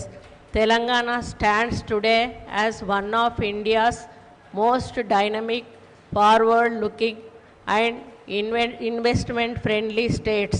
Under the visionary leadership of our Honorable Chief Minister, Sri Revanth Reddy Garu, we are committed to building a future that is sustainable, inclusive, and globally competitive. There is a beautiful saying in our tradition, Vriksho Rakshita Rakshitaha. It reminds us when we protect trees, trees protect us. This is more than slogan, it is a way of life. It teaches us that the future of humanity and the future of our planet are deeply connected to our forests and green spaces. The government of Telangana is committed to expand greenery and tackling the challenges of climate change. Telangana has a total area of 1,12,077 square kilometers. Out of this, around 21,179 square kilometers is forest land, which is nearly 19% of the state's area. When we add trees covered outside forests, our total green cover reaches 22%. This reflects the continuous efforts of the state to increase and preserve green spaces. We are also promoting responsible ecotourism that protects nature while supporting the livelihood of local communities. Telangana is naturally blessed with rivers, lakes, grasslands, wildlife sanctuaries, and well-known tiger reserves like Amrabad and Kaval. Our protected forest areas spread over 7,200 square kilometers offer tremendous potential for ecotourism initiatives. To utilize this potential, the government has introduced an ecotourism framework under the Tourism Policy 2025-30. with the Telangana Forest Development Corporation as the nodal agency. Our guiding principle is very simple: less structure, more experiences. This means visitors should enjoy nature and wildlife without disturbing the environment. We encouraging private participation, creating jobs, providing trainings, and building hospitality skills in rural areas so that ecotourism becomes an engine of inclusive development. Today, Telangana has 13 ecotourism circuits and places of heritage and spirituality like Ramappa and Sri Shailam are being connected with nature-based tourism. We have launched a new ecotourism brand called Deccan Wood and Tales. I am happy to share that tiger numbers in Amrabad Tiger Reserve have grown significantly, reaching 36 in 2024. This is a proud achievement for our forest and wildlife protection teams.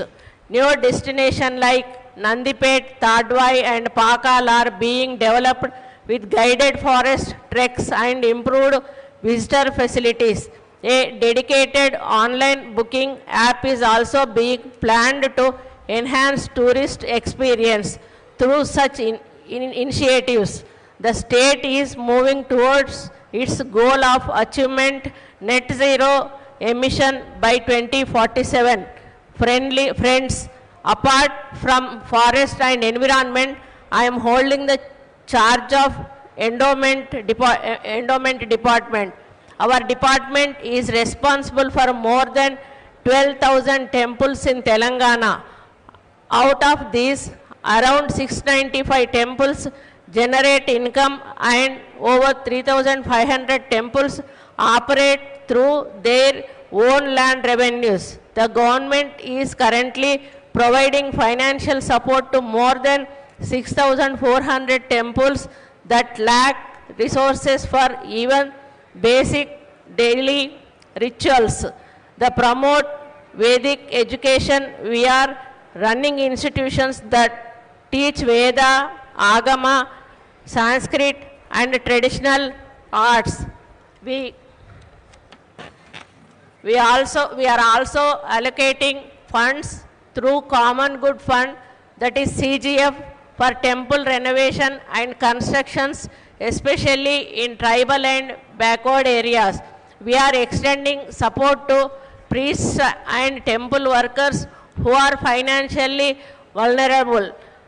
Through the Priest Welfare Fund, we are helping them with education, healthcare, housing, marriage assistance and retirement benefits. Telangana is a land of rich culture and living traditions. I am happy to say that Bathukamma has been officially recognized as the state festival. We are also taking strong measure for the development of Sammakka Sarlamma Medaram Jatara, one of the largest tribal fairs in the country. Permanent infrastructure works are underway to support the growing number of devotees from multiple states.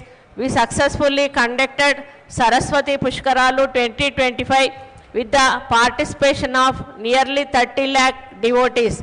We have started early planning for Godavari Pushkaralu, which are going to come on 2027, to ensure a smooth and safe experience for pilgrims. Going forward, we aim to develop temple tourism through 4 major circuits connecting historic and mythological temples with culture and heritage.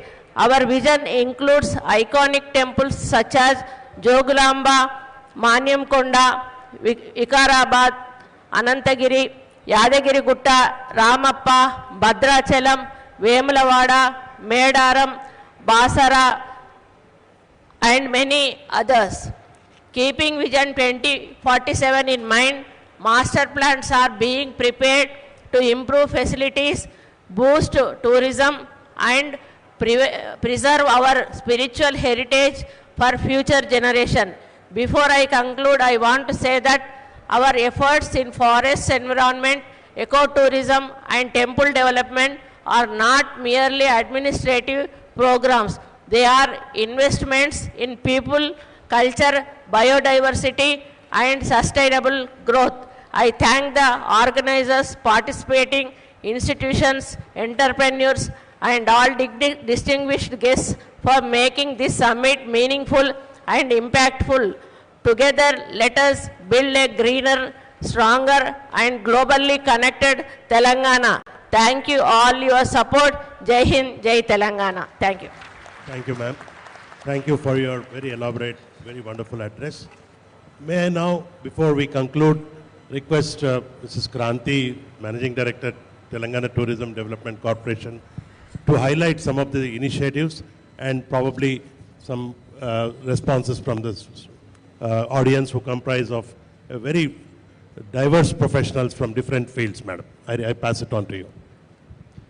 So in order to achieve the policy initiatives and the Vision 2047 targets, so from Tourism Department, we are working on 3-4 main initiatives. One is experiential tourism.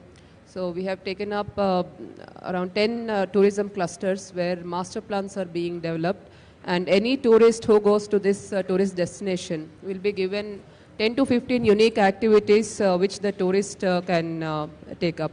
For example, if someone is visiting Nirmal district, so they will be able to view the waterfalls in the nearby Adilabad district like Kuntala, Pochera, do jungle safari near Jannaram, and do boating at Kadem, and spend time with the local artisans of Nirmal who are doing beautiful handicrafts and paintings, and taste the local delicacies of the district, and visit Basara temple. So all the main attractions which are within 100 kilometers of the tourist destination, we are going to develop master plans, and so that every tourist will have these unique experiences, and we are going to market it and promote it together.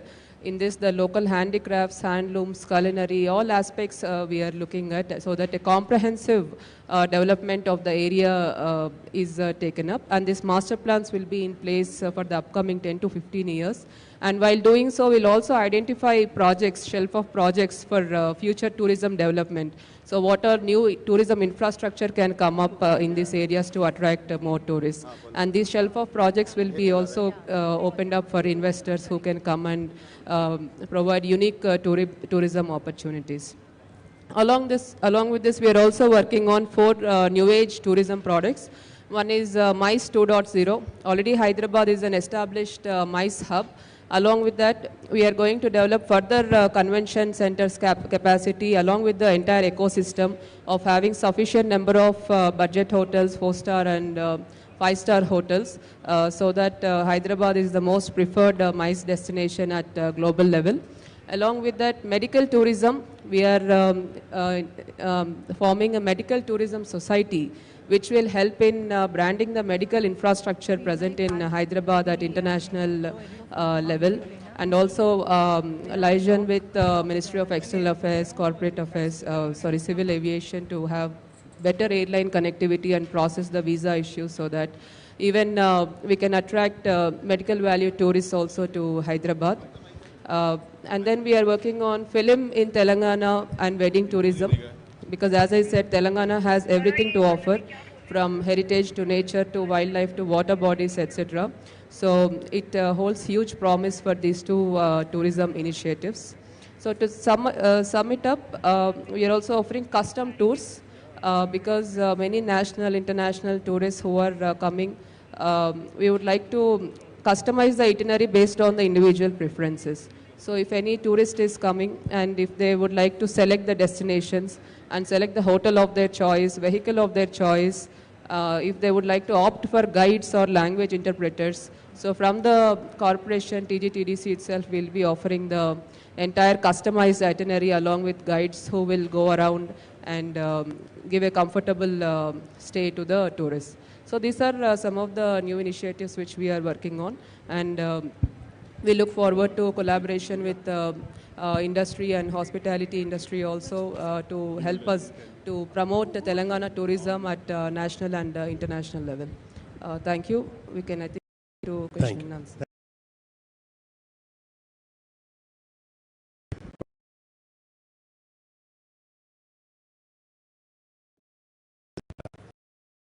Because transport and we cannot. Good morning.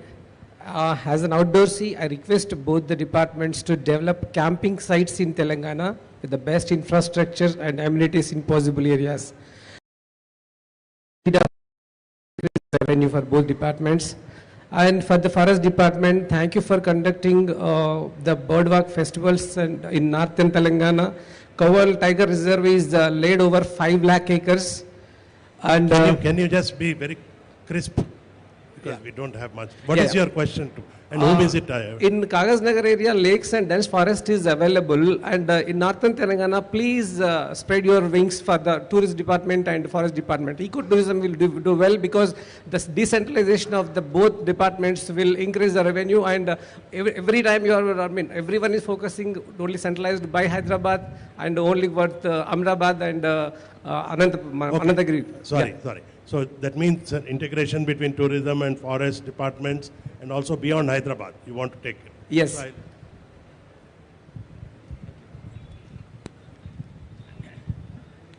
See, as you said, both with the tourism department and the forest department, both together, whoever the tourist comes there, we're trying to provide the facilities and also even we're trying to create for the stay for 2 or 3 days, even wherever the water ponds or water the bodies are there, we are going to promote what we call water sports, and wherever the tigers are there, we are trying to providing water safaris in different places. Now I think there are only 2-3 places we are going to trying to extend also. And as I said, what you have seen is different. What you are going to see shortly, we are trying to care every part, and including providing the basic necessities also. And whoever comes there, if not permanent structure, we are trying to provide temporary structures also for their stay, and also the security, and also whatever the tourism places we have selected, 27 places, out of which the prime places we are also trying to provide a platform for performing cultural activities in different art forms. They are also have to get some income. So now they're struggling for their survival. We're also providing that facility also. That helps both for them and also for attracting tourists. Thank you. మేము temple tourism కానీ ఇకో tourism కానీ చేయడానికి చాలా spots మా దగ్గర identify చేసి ఉన్నాము. దాంతోపాటుగా టూరిజంను కూడా కలుపుకొని 3 కూడా కలిపి మేము ఒక సర్క్యూట్ టైప్లో డెవలప్ చేయాలనేది మా యొక్క ఆలోచన. ప్లేసెస్ ఉన్నాయి కానీ మేము పీపీపీ మోడ్లో పోవాలనేది మా యొక్క ఆలోచన. ఎందుకంటే గవర్నమెంట్ టేకప్ చేస్తే మెయింటెనెన్స్లో కొంత ప్రాబ్లం వస్తుంది. ఎవరైనా విజిటర్స్ వచ్చినప్పుడు మనకు మెయింటెనెన్స్ ఫెసిలిటీస్ అనేవి చాలా ముఖ్యం. వాళ్ళు చాలా బాగా మెయింటైన్ చేస్తారు, అప్పుడు విజిటర్స్ ఎక్కువగా వచ్చేటువంటి అవకాశం ఉంటుంది. అదేవిధంగా మాకు టెంపుల్స్కు కూడా through out Telangana nook and corner విలేజ్లో కూడా మాకు ల్యాండ్స్ ఉన్నాయి. ఆ ల్యాండ్స్లో కూడా మీరు ఏదైతే పెట్టాలనుకుంటారో మీరు వచ్చి ఆ ల్యాండ్ దేనికి సూటబుల్ అనుకుంటారో ఆ సూటబుల్ ఉన్నదానికి మీరు అప్లికేషన్ పెట్టుకుంటే మేము దాన్ని కూడా లీజుకి ఇస్తాం. మీకు లీజుకి ఇస్తే మీరు అక్కడ ఏదంటే అది కూడా మీరు పెట్టుకోవడానికి అవకాశం ఉంటుంది. మరి మాకు ఫారెస్ట్ పెరిఫెరల్ ఏరియా ఏదైతే కొంతవరకు మాకు ఉంటుందో అక్కడ కూడా మేము ఈ యొక్క ఇకో టూరిజం డెవలప్ చేస్తూ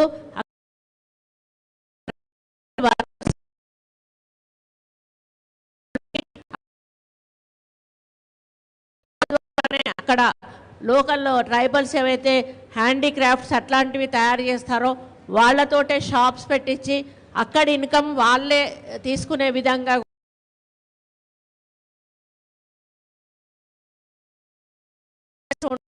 తప్పకుండా రావచ్చు. మా అఫీషియల్స్ని కలవచ్చు. మీకు ఎక్కడ కావాలంటే అక్కడ, మీకు ఎలాంటి ఫెసిలిటీస్ కావాలంటే అలాంటి facilities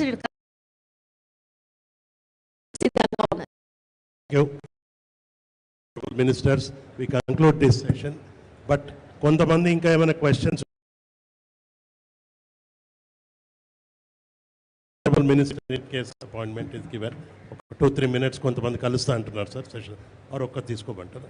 okay, quickly. Minister, Secretary, we represent a group of almost 200 physicians,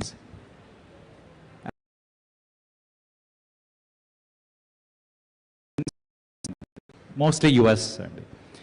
So we are sending patients to different places of India, and we also come here. So we run a tech platform where we almost get every day 1,000 leads to come to India for the treatments. So most of them are outside Hyderabad.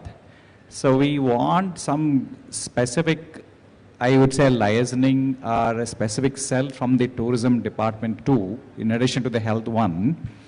So we can redirect, and then they can probably consider Hyderabad as one of the destinations for the medical and also for wellness and the other things. Okay. Thank you. I think basically you're looking at medical.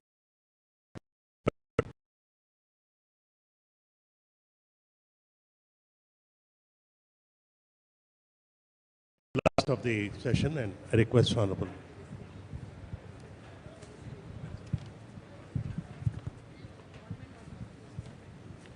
Yeah, as you suggested, to overcome that problem for any medical purpose, medical tourists, will create a platform.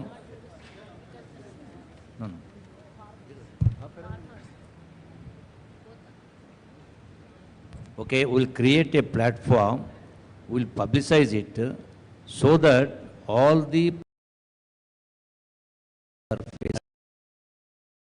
through a platform, by a website, we'll create a cell for that with a small group of people to take care of only the medical tourism people and also the others, whoever the farm sector, whatever is there. We'll take care. Suggestion. Welcome your suggestion. We end this session, and thank you all of you for your wonderful inputs. Over to you. Thank you so much. Thank you to all the speakers for illuminating Telangana's tourism story with such richness and depth. So may I request Ms. Kranti to present the mementos. These are also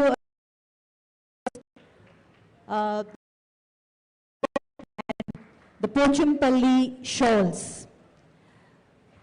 Please put your hands together for all the speakers for giving us the insight on the heritage, creativity, and the sustainable planning coming together to shape vibrant destinations.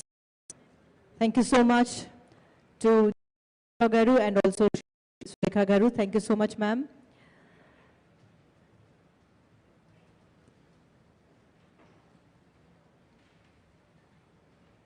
Our next session will start immediately.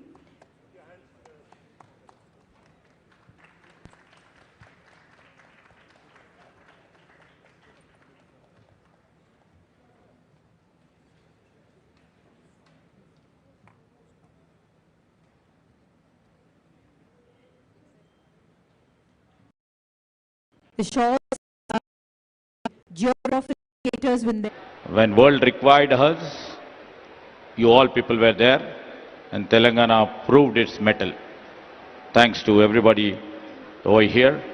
And secondly, over the past 2 years, when we set the process of our governance, and our Chief Minister and our government,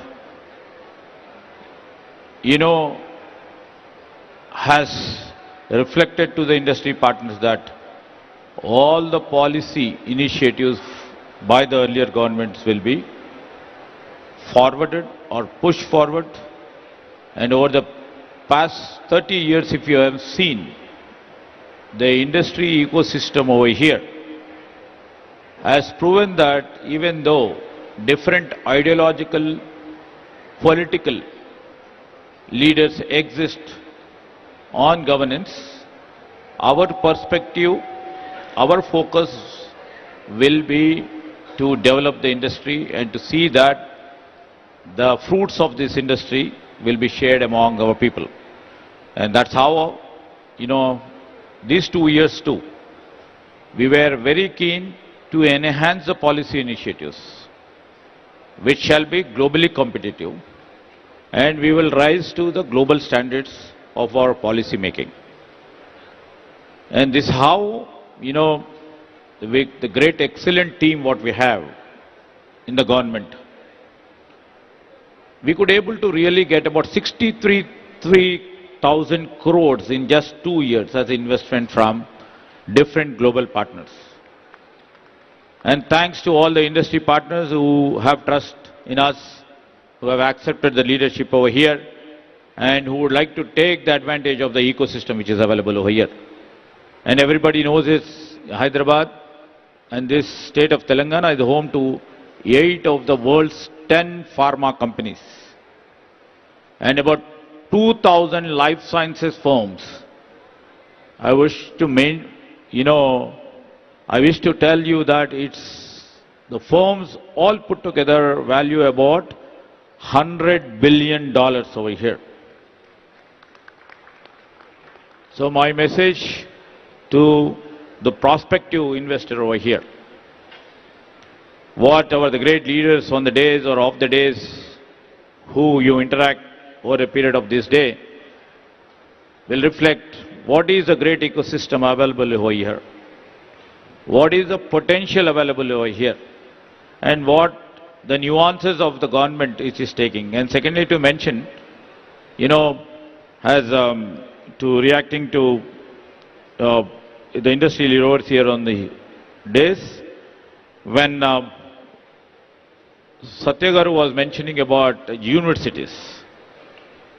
So we are specifically trying to focus on the areas of the domain expertise universities and also the general universities, the common universities.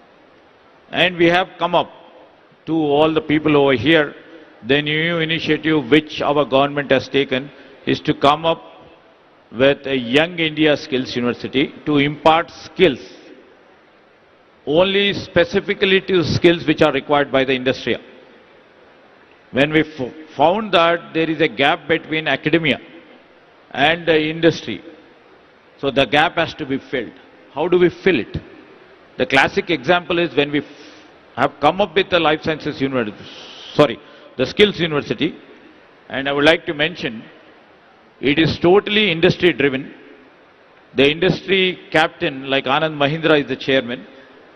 Government as such only facilitates the running and the governance of the university. And many industry partners, the captains have come to share the burden of teaching and training the students who come over there. And in terms of the life sciences and the pharma, I would like to mention when we have floated this initially, the first taker was Mr. Satish Reddy of Reddy Pharma, Reddy Labs. 2 batches have come out, and those people who are skilled only specifics to the life sciences, they have been attracted mostly by the Dr. Reddy Labs, which is a win-win situation for them because they will be ready on the job, ready for the job on the day one. Likewise, we have sectoral training in this life sciences university, in this skill university. So when, our director was mentioning about to float a life sciences specific domain expertise university, we jumped into the idea, and skilling as such is a most important criteria for us, for our government too. And that's how we have come up with the life sciences university. So I wish to mention before all the global investors over here that please come and join us to build the world-class life sciences system. Telangana is a place where you should be there.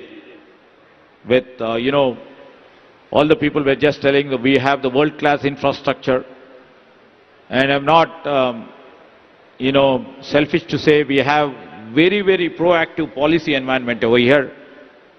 And thanks to all young students and young employees who have the high quality talent here. And the spirit of the deep scientific capability is here in Hyderabad. And strong regulatory equipment is placed in Hyderabad. So these are all important aspects. When you come and partner with us, we will try to provide you all with us. We always see the global companies as a partner would be shaping their future and also they're shaping our state future. You know, we would love to come see not just as an investors. Please come and share our journey. Share the dream what we have for 2047 and the vision of 2047 that looks ahead. We will definitely share the vision what we have interacted with the industry leaders and we are coming up with a policy perspective. Sir, while taking the account of all the elders of the days who have been specifically mentioning about few things, when they've been mentioning about the frontier biology, about the flow chemistry or the biologics, or the gene therapy or synthetic biology. You know, we are working absolutely, whatever the input what they have given is absolutely necessary to build that sort of a systems. Almost all the systems are in place. We will try to enhance and value add for it. And when Madan Mohan Reddy Garu was mentioning about the quality power, we know that the power is most important raw material for the pharma and the life sciences industry. And that is the reason after such a long time, if you have seen, we have come up with a new energy policy. This new energy policy will help industries to grow, will help industries to have access for the open access or to build their own systems of the energy building. We are also keenly stressing our point in building the green energy systems, and that's how the new energy policy is focusing on PSPs. Our new energy policy is focusing on the solar power, and new energy policies are mentioning about the power banking too. So these are the few key advantages what you have been mentioning about, sir, you are mentioning about the regulatory framework, how it should be. The regulatory framework as such, in all the 5 clusters, because I had been to Basel also. I've been trying to know the systems over there in the Basel too. The regulatory framework over there is too stringent because it is concerned about healthcare. As everybody is very conscious, all the industry leaders are also very conscious about the healthcare. So, in terms, what Mr. Madan Mohan Reddy are mentioning is to have a constant interaction between the industry and also with the regulatory framework holders and also with the policy makers. So, we would like to come up with an idea of having a regulatory flow auditors meeting with industry along with our policy makers, including me and my team. Every 6 months we will love to have that. This is the new initiative right now we are mentioning from here. And in terms of quality power or the land availability or the talent power, I always take pride in my talent pool and all. What Priyaji was mentioning about the green technologies, we are here for it. And what Anand Kumar was mentioning about the affordability, how you create, we take the conscious of it. Ultimately, I would like to tell to all the global investors over here and the partners who have sailed with us for over the past 30 to 40 years. Our mention is from pharma pillar. We have to grow as India's pharma's engine, where we'll become the world's advanced sustainable manufacturing here. That is our future vision. And in terms of medtech, where the convergence of our pharma with the technology, because we are technology-driven state, we would love to see that the domain expertise like the med field The biofield converges with the tech and becomes from the vaccine leadership to the global epicenter for frontier technology centers in biologics and the therapy. And third thing what we are mentioning, Anandji, is the medtech pillar, where we would like to focus from India's integrated medtech hub into a global hub for intelligent device and the procreation center. We would like to come up as a pillar for that, and absolutely what the need of our is the innovation center. We would like to powerhouse this Hyderabad as a global innovation center for tomorrow, from hosting the world's top 10 pharma and also the major vaccine companies, and becoming the global command circle of innovation. This is our vision in 2047, the vision document which will be released by our Chief Minister, Mr. Revanth Reddy. And with this hope, I could able to convince most of the global players to come and part and be parcel of our ecosystem. Thank you. Thank you, sir, for a truly inspiring sharing your vision for a very strategic and all the moves. And it was really a privilege to listen to some very important inputs that would become essential elements as we progress from today to 2047 in realizing the vision. On that note, I think it was a privilege to be part of the panel, and I thank all the panelists, esteemed members, and Honorable Minister for their valuable time.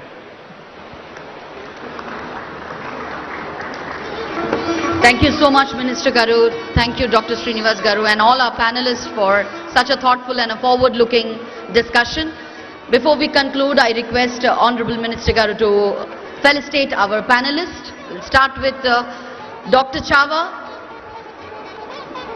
Dr. Satyanarayana Chava, Chairman, CEO, Laurus Labs. I request Minister Garu to felicitate our panelists here on stage.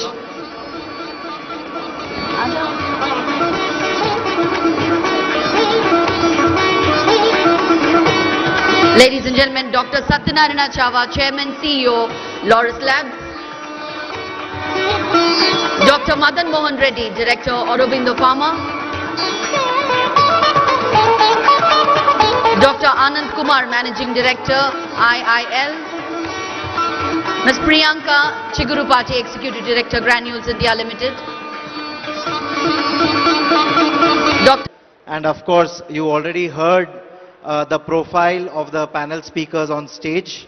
It has been a pleasure for us to have all of them here. A lot of them have flown down to Hyderabad to attend this specific event and to be part of this distinguished panel.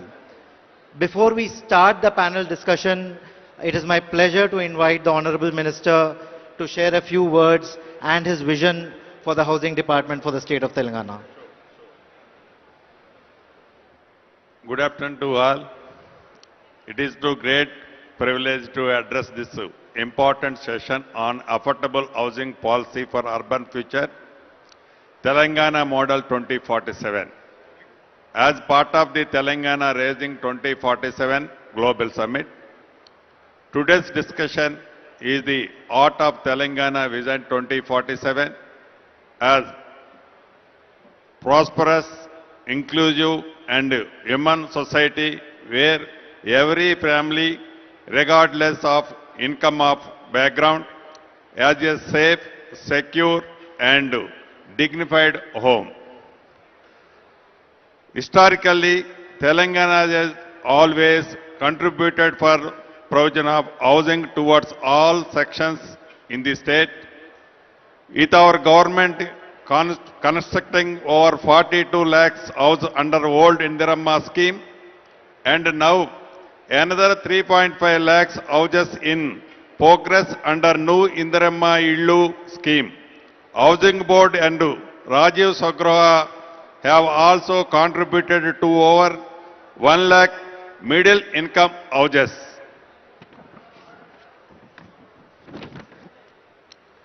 However, there is a huge gap between demand and supply.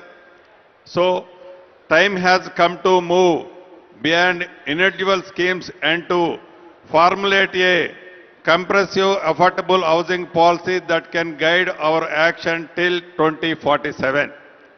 We are therefore working towards a Telangana Model 2047, where we aim to have a affordable housing policy with a specific focus on needs in urban areas that will be balanced, financially visible, viable, socially inclusive, environmental responsible, technology driven, etc.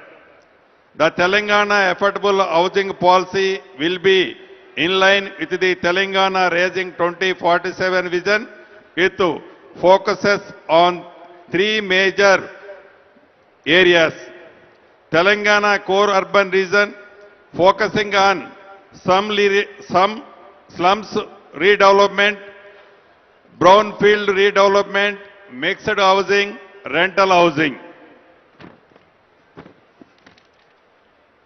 In the peri-urban region, focusing on satellite, greenfield townships, integrated housing colonies with walk-to-work housing with strong consistency. In rest of the state region, focusing on development of small and medium townships, rental and worker housing, integrated with the industrial parks, logistic hubs and emerging economic corridors. Our esteemed panel will help us answer three very questions in this regard. What must the government of Telangana do differently? What can financial institutions to do? Increase affordable housing finances. What commitment can private sector make to for promoting affordable housing? Friends, we are committed to taking the outcomes of the discussions behind this room into policy notifications, operational guidelines, model projects and budgetary decisions. Telangana has the vision, the institutional base and the economic strength to become a national and global example of inclusive urbanization. With your ideas and partnership, I am confident that the Telangana model of affordable housing 2047 will not only serve our state, but also offer learning and inspiration for affordable housing development. On that note, I once again welcome all of you to this session. Thank you for your presence and look forward to a rich and efficient decisions. Jai Hind, Jai Telangana. Pleasant. Honorable Minister, sir, thank you so very much for your kind and encouraging words. We all are excited about the prospects for housing in the state, and with your leadership, we are very confident that Telangana will reach newer heights, particularly in the affordable housing segment. Thank you so much once again, sir. With this, we'll start the panel discussion, and as you are already aware, the panel consists of members from various facets of the housing sector. We are privileged to have the Dean of the School of Planning and Architecture, Delhi, which is the premier most institute in India for housing and development. Dr. Rao, if I could direct the first question to you, sir. What are the opportunities and market gaps with regard to housing for all? This has been a topic which has been going on for many, many years. What do you think are the market opportunities and gaps and at an India level and more specifically at the Telangana level, sir? Certainly. I think this is a very topical... Sir, the mic can be a little closer to you. Yeah. Okay. Thank you. Honorable Minister, with your kind permission. I think this is a very, very important and topical subject that has been chosen for discussion today. Housing, as we all know, has a lot of forward and backward linkages. So any investments that are made in the housing sector actually lead to greater economic opportunities in as many as about 230 or 240 odd industries both forward linkages and backward linkages. So investments in housing would mean investments in a wide variety of other areas where there's a lot of employment opportunities that are going to be given to our people. Because without employment, there's no money, and without money, there's no housing. Let's remember that. You have to have money if you want to buy a house, whether you are a very rich person or not so very rich person. Some amount of money is always required, and if you don't have that, of course, there are financial institutions and there are others who can always chip in and give you some loans and so on and so forth. The opportunity for the market, for the industry, I presume is what you are asking. Yes, there is a huge housing shortage in this country. We are only about 40% urban. The last time we had a census was quite some time ago. But while we are waiting for the next census, we presume that we are about 40% urban. So we still have a large number of people living in the rural areas, and we still have a lot of people who want to migrate into the urban areas because of the employment opportunities, which means that whatever is the urban housing shortage, which is in several millions, is only going to increase in the times to come, which means that the opportunity is humongous.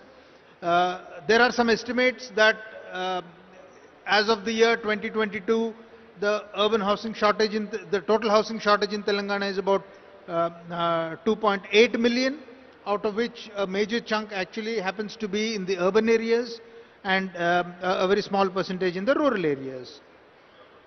This is obviously going to increase in the times to come when more people from the rural areas will come to the urban areas. Now, market opportunity, the government is already doing its bit. You have the Indiramma Housing Scheme, you have the Andhra Pradesh Housing Board, you have the AP Housing Corporation Limited. They are doing a fairly good job. You have the Pradhan Mantri Awas Yojana, urban and Shahri and Gramin. Some funds are coming from there, some funds are coming from the HUDCO as well. But is that enough? That is clearly not enough, because we still have a large number of people living in the slum areas, which are in not just Hyderabad, but several other urban centers in the state of Telangana. So, what do we do with them? There is a huge corporate sector, real estate developers. We have members from the CREDAI also here with us. And real estate developers are providing a lot of housing in the urban areas. But this housing is, of course, for the upper and middle income segment. Can they also downmarket their products? Can they also provide for the lower income population who cannot afford maybe a 3-bedroomed house, but can perhaps afford a 1-bedroom house, maybe something costing 30 lakhs, 40 lakhs, 50 lakhs. Why cannot they provide for it? Unfortunately, in our country, there is also luxury housing demand. So developers, obviously, they are in here for making money. So they are catering to the luxury housing demand, which perhaps is now more or less getting saturated. If you look at the inventory overhang, if you look at the vacant housing, there are figures where luxury housing is more or less now saturated. So if developers want to remain in the business, then I think you better start building small, get into the one-room segment. I'll not use the word affordable, I'll not use the word low income, because we don't want to go the nano way.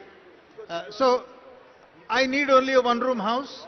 I could be a rich man, I could be a poor man, whatever. So you have products which are of a wide variety, wide range, wide ticket size, costing from 20 lakh, 30 lakh, 40 lakh, going up to 2 crore and 3 crore. And whoever wants to buy whatever, they can come and buy. So there is a huge unmet demand, and there is a market opportunity here. And real estate developers, many of them are coming and buying. There are, of course, you all know as developers, there are incentives that are being provided both by the central government and the state government. Income tax concessions are there, stamp duty concessions are there. Almost all state governments now have affordable housing policies. I think Telangana one is on the anvil. I think we can actually learn from the other states' examples, and we can maybe make out a better one. So I think there is a great opportunity, and the opportunity is actually in the numbers. So build more, and probably the very big developers may not want to come in, but there will certainly be a segment of developers who would want to build the one-room units Sure, sir. and provide them at a much reasonable price. So I am quite upbeat on Sure, this sir. particular segment of the market. Thank you, Dr. Rao. Thank you so much. Before we move on to the next question, Mr. Gautam. So, thank you, Professor Rao, for your comments. So, we have amidst us a very august audience, including our Honorable Chairman of the Legislative Council, Shri Gutta Sukhender Reddy Garu, and Honorable Advisor to Government, Shri Sudarshan Reddy Garu. Thank you for joining us in this discussion, sir. We are proud to have you amidst here. Taking forward from what Professor Rao said, about the actual demand, I'd like to just pitch a couple of data points on that, because our state has taken a pretty comprehensive house-to-house survey of the housing demand, and with a good app called Indirama app, where we have gone house to house and captured the demand, including the present living conditions, including the what kind of a housing structure they are in, and also capturing their socio-economic factors. So we still have an unmet demand in urban areas, an unmet demand of 20.33 lakh in the LIG/EWS segment and 8.77 lakhs in the MIG segment. And yes, total of 28 lakhs, 8 lakhs in MIG and 20 lakhs in LIG/EWS. And in fact, these are not people who are completely dependent on government subsidy. Of course, EWS government will be, catering to, and this government is very, very committed as part of the Indirama Illu scheme. But, there is a lot of purchasing power, but the bracket of, the supply in that bracket is missing. That is what is reflecting in this demand. So I just want to place these facts before the panel. Sure. I request Preetham to take. Sure, Mr. Gautam. Thank you so much for highlighting those statistics. So I'll quickly move on to the President-elect for CREDAI National, Mr. Ram Reddy. Sir, from the industry standpoint, you just heard the statistics shared by Mr. Gautam. He said there's a latent demand for about 28 lakh houses. So 8 lakh houses in the MIG segment and about 20 odd lakh houses in the LIG segment. How is the industry viewing this? How are you looking at this opportunity? How can you, as the leader in an industry body, motivate the private sector to participate in this opportunity, sir? Yeah, thank you, Preetham. Sir, thank you so much for giving that figures. 28 lakhs, it's a surprise to us. I mean, the demand, what you're talking about it. Yes, CREDAI plays a role. I mean, across the state, we have 15 chapters. So every chapter have a big connection with the CREDAI Telangana state. So that housing demand today, you talk about especially middle class. So affordable housing, there is a definition of 45 lakh rupees is the cap, and 60 square meter in metros, and non-metro it is 90 square meters. This 45 lakhs cap was decided 8 years ago. So today in 45 lakhs you are not getting those affordable houses. The definition of affordable housing has to be redefined. So this we have been giving the representation from CREDAI National multiple times. Hopefully, I mean this time also we met the Honorable Finance Minister, then Housing Minister.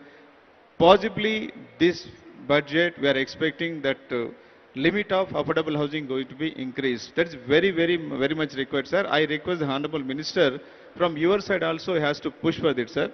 Otherwise, so the very basic affordability where we are getting the land prices have gone up, the construction costs gone up, everything has gone up. Inflation, you can see 8 years inflation, if you take every year, I mean 5 to 7% inflation is there. If you take that also, it comes to 75-80 lakh rupees.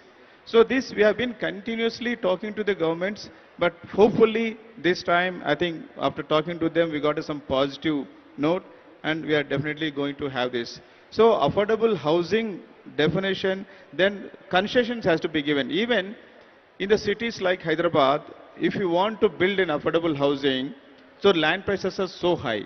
So getting affordable is very challenging, sir.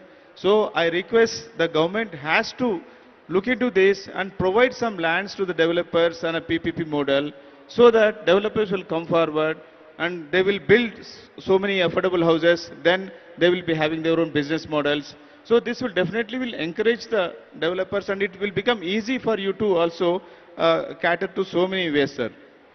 So definitely yeah, thank Good you. idea, na? Definitely will work out it that way also. Thank you so much. Thank you so much. Yesterday, Preetham was mentioning about the old, what do you call, all housing board houses were there. So, Example, Kukatapalli. Kukatpalli housing, there's a prime area today. Ground So, plus 3 yes, present. yeah. If you make it a PPP model, definitely it's going to give a big boost to the, this affordable housing, sir. Thank you so much. Great, great.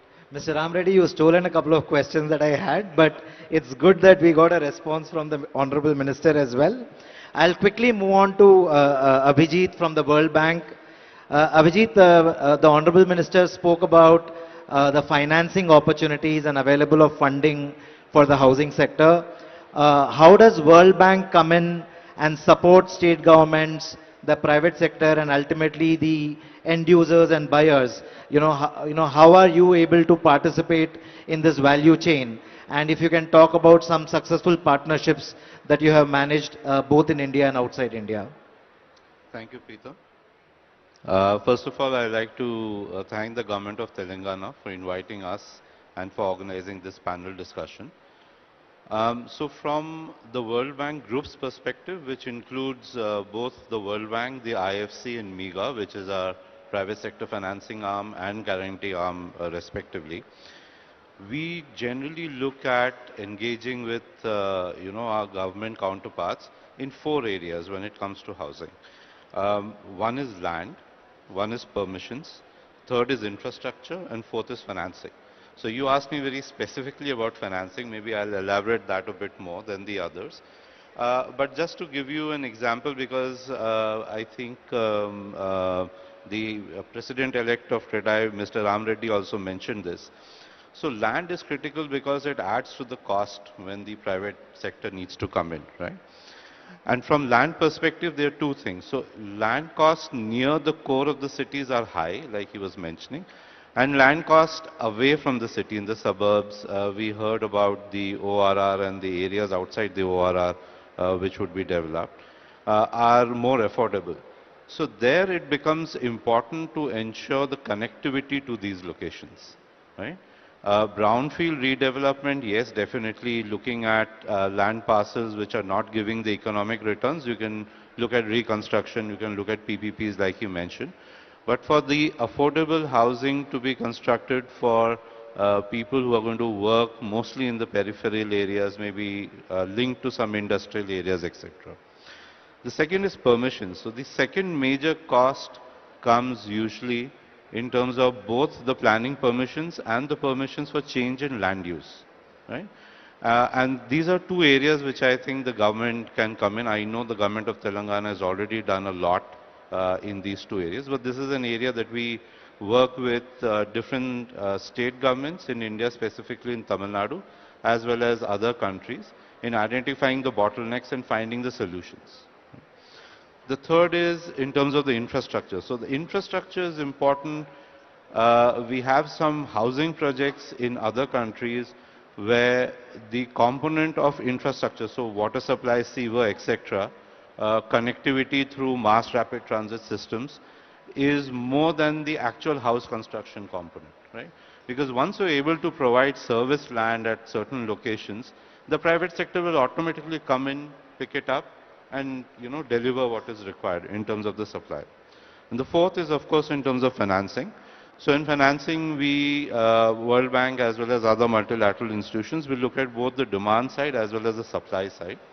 So recently in our engagement in Tamil Nadu, we had a $440 million engagement.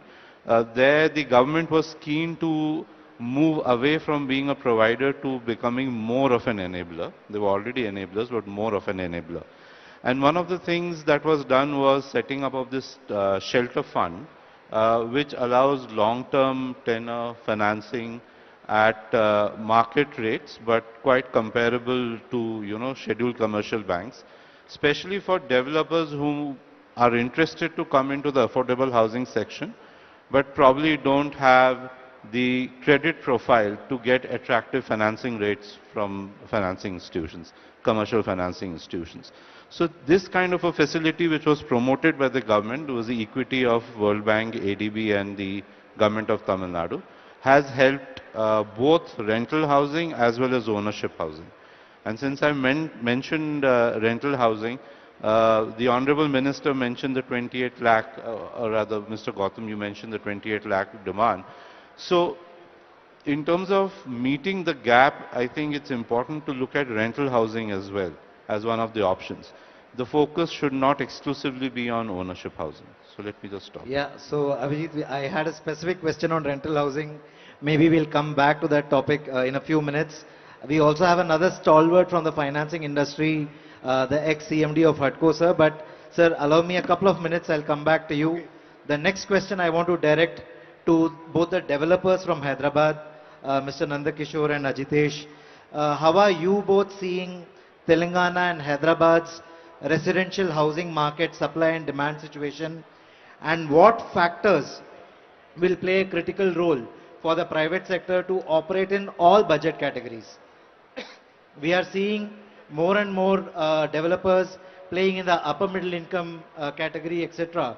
How do we make sure that everyone participates in all budget categories? First of all, thank you for having us here.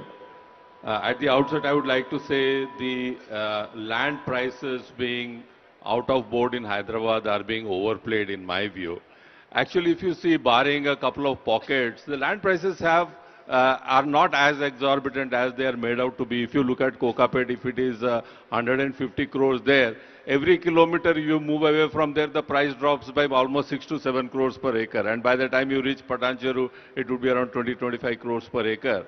And if you look at the FSI cost, I think it would still be within a decent range of say 1,000 rupees to 1,500 rupees a square feet, which is I think pretty much a fair expectation, even if you compare with cities like Bangalore and other cities. But what is most important here is we have to understand what is affordability. Affordability, while the government has defined as a certain budget of 45 lakhs and all that, for me affordability is to be looked at from an individual household perspective. If a household is able to finance their EMI with 40% of its household income, then it is affordable to them. So that way you have to categorize the people into various brackets like EWS, LIG, MIG, HIG and all that. Now in the EWS category, I think come whatever, I think there have to be different models developed for that. And one of the biggest points what I would like to make here is that Hyderabad has got almost close to 2 million people in the slum areas, if Google is to be believed. Now 2 million people in the slum areas would roughly translate to around 4 to 5 lakh households. Now how do you do that? I think this is where we need to borrow the model of Mumbai. The model there has matured a lot, and I'm sure in most of this slum redevelopment, there will be many developers who would be more than happy to participate in this slum redevelopment. And I think we can adopt the Mumbai model here to do for that. And one of the prerequisites, of course, for this would be that government will have to ensure that there are other government lands which are made available so that developers can build transit camps where people can be temporarily located and then brought back once these developments are complete. And also there is another aspect that we also have to consider is that bulk of these home buyers, if we were to get into greenfield projects, if developers are to get into greenfield projects, bulk of these home buyers have a problem of credit availability. Housing finance companies will not be able to finance them. And I think that is where the government intervention becomes very important. They have to perhaps give some kind of a credit guarantee to cover the lender's risk. And I was talking to a developer in Mumbai almost 15 years ago who had done in Karjat, he had developed this affordable housing. One of the biggest problems he faced was that the people who bought homes were not able to pay the subsequent installments, and that puts a huge risk to the project as a whole. I think that is where the government can again intervene. Apart from that, what the government can also do is give the developers incentives, I would say more than the developers, I would say the home buyers incentives by way of stamp duty exemption, which is again a substantial cost. We don't have a separate. And of course, approvals, as everybody says, there has to be a separate body which will give approvals, whether it is an SRA development or whether it is a development of affordable housing. There has to be a separate body who has to do that, and it has to be a genuine single window system. I mean, it should be something which operates truly as a single window system.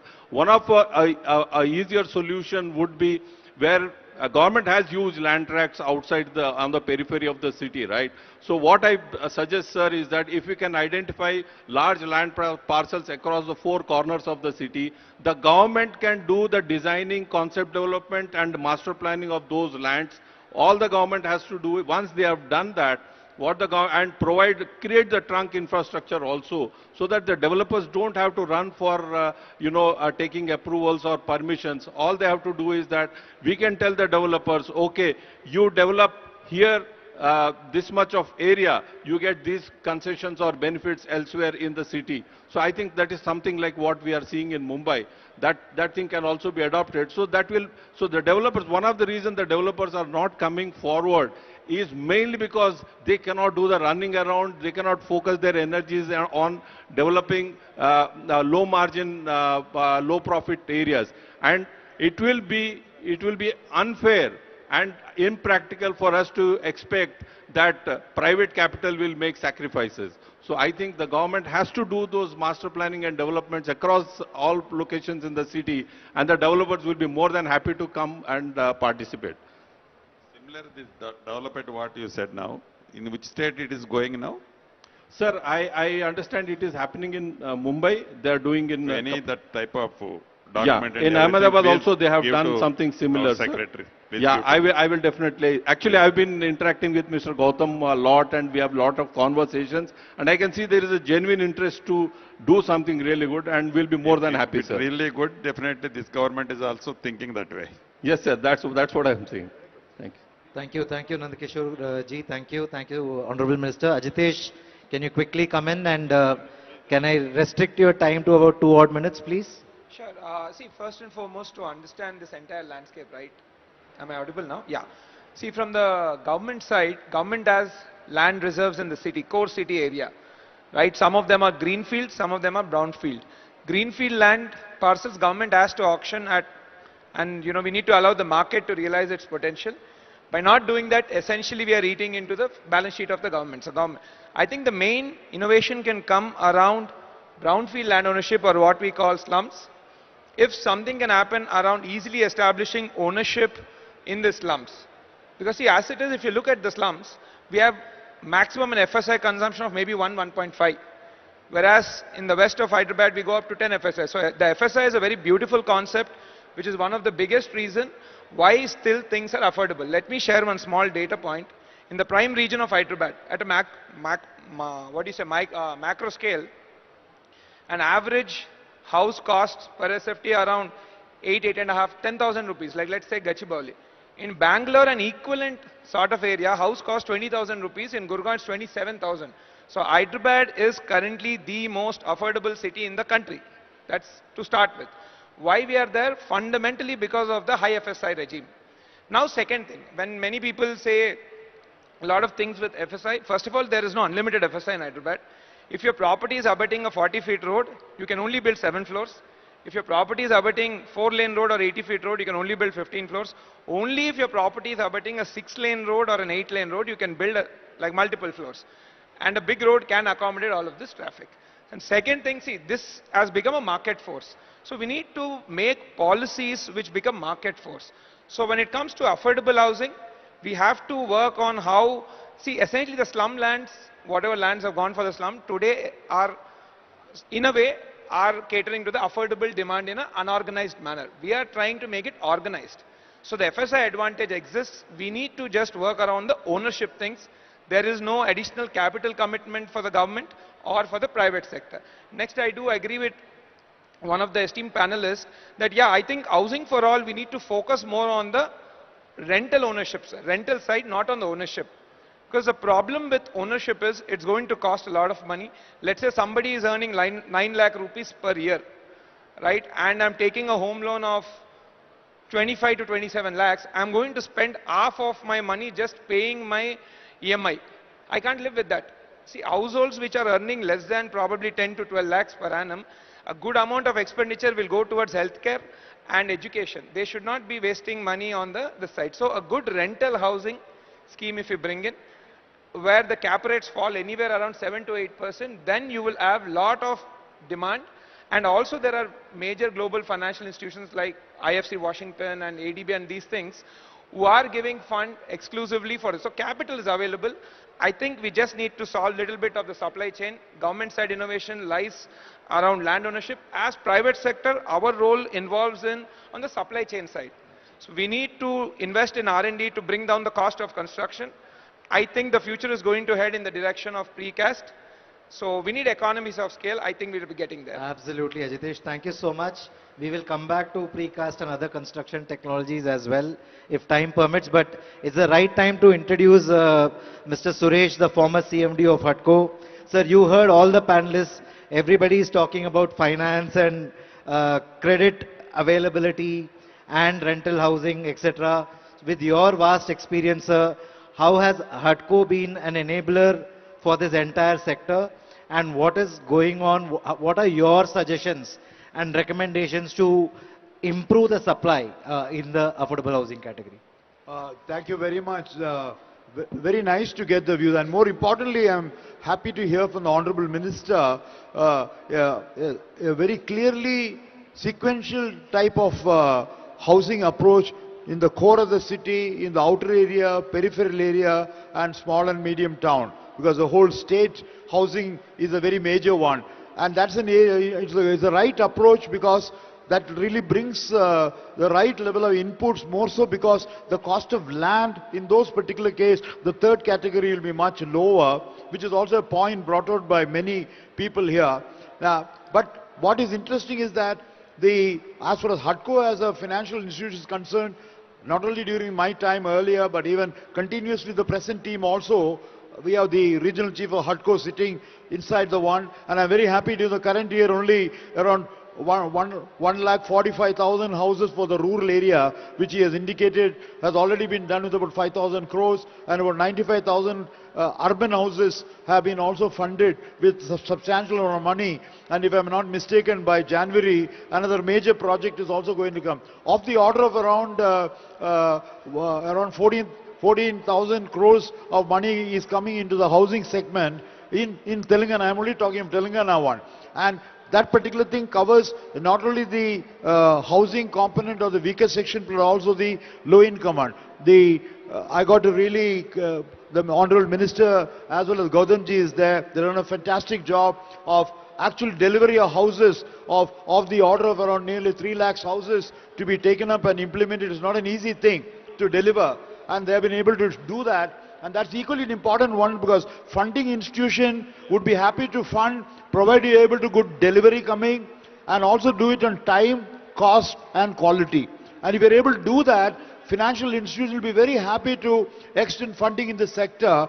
And Telangana is doing extremely well, not only through Telangana Housing Development Corporation, Telangana Housing Board, and equally important is the contribution on housing coming from my brother sitting on the left. The private sector is contributing well.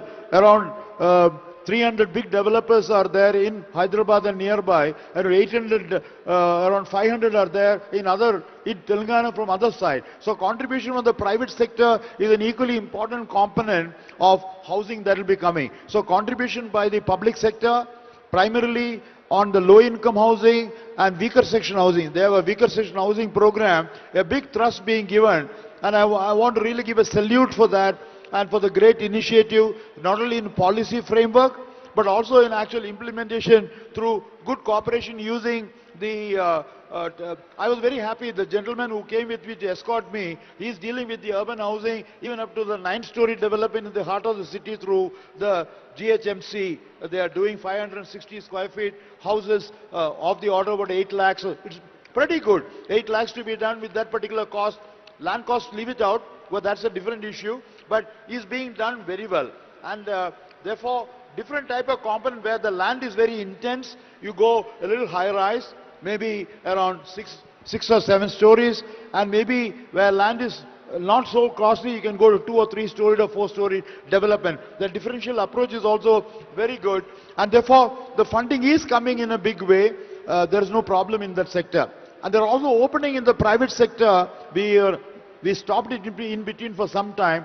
Now, opening the real estate sector to the private sector agency is also a new initiative that Sanjay Kulshrestha has done, the new CMD has done. So that will be also good news for funding. Of course, in addition to HUDCO as an agency, large number of housing financing institutions are there for the lending on the retail lending. Because when developers put the money, the whole housing cost is done through the housing home loans with reasonably good rates of interest, and of the order of even 8%, 8.5% rate of interest, with the EMI coming still for every lakh of loan, less than around 1,000 rupees for every 1 lakh of loan is pretty good.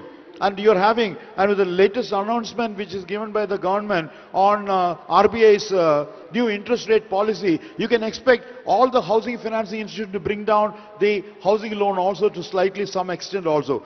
I do not think that should be a problem if the delivery is an important one. That's where they score well. The ministry is there, the secretary is there, MD is there. If you're able to deliver well, implement it on time, good technologies to be brought in, that's where financial institute will be very happy to put any amount of money. I do not think that's a problem. But the big number, that number which is about 28 lakhs that he said, covering the high income housing plus also the low income and weaker section there. One suggestion which I would like to add with all that the Honorable Minister is here, if you are able to do something on land assembly and also infrastructure being laid, the Honorable Minister asked which states are doing that, then ask the private sector to come and join on a public-private partnership basis. Not only the pure public sector doing, pure real estate sector doing, do some projects on public-private partnership. Haryana has done that in a big way. Maharashtra has done in Sitco and the new townships in Nashik and Nagpur. West Bengal has done some projects, including equity participation on company also, just by the way. So that model is also there. So public-private participation of working where the government is good for land and infrastructure, private sector is good for design and implementation. So we can do to that particular company also in a big way. So I know there will be many questions coming, but that's an immediate answer I can give. And as far as the government of Telangana's massive program of housing is concerned, the vision that you have put, sir, we are there to fully support that particular program. Not only for that, I understand the new township that's going to come in this very location there, Bharat. The HUDCO is already coming in a big way to fund that, including all the other infrastructure for water supply and other related, because infrastructure is a larger component, which is also an important component that will come on that.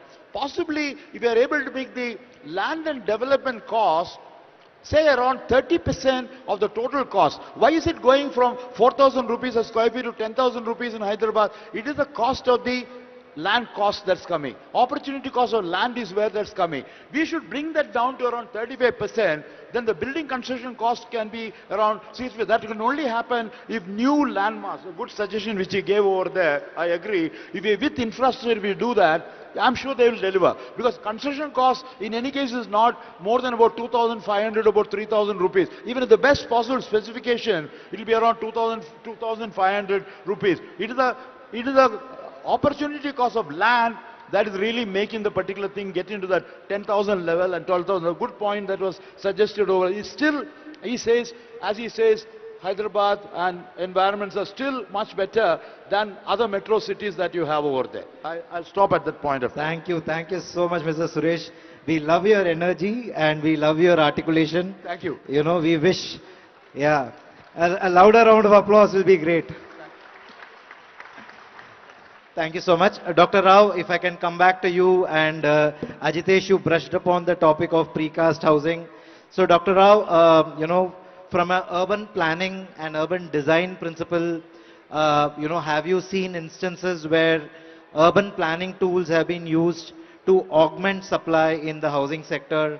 Are there any tricks in the trade that can be employed by the governments, you know, in Telangana specifically to augment supply? And Ajitesh, if you can follow it up with construction technologies, apart from precast, what else can fasten construction and bring in supply quicker into the market. Even Mr. Ram Reddy and Nandkishore can add, but Dr. Rao, will start with you. Yeah, so I think one of the fundamental requirements is land assembly, as very rightly pointed out here. Very recently I was in Bangalore and I was talking to the people in the Karnataka Housing Board. There what they've done is that instead of going in for direct land acquisition, they brought all the landowners together and they've come into an agreement with the land owners, and there's a public-private partnership model where there's an agreement and there's a sharing, and the private sector is coming, and Karnataka Housing Board, they're doing a lot of housing, and the people are very happy there because the landowners are also getting some amount of benefit out of this. So rather than going in for, like in some states... Same concept here is also planning now. In some Very ORR and in between RRR. Okay. We are planning same thing.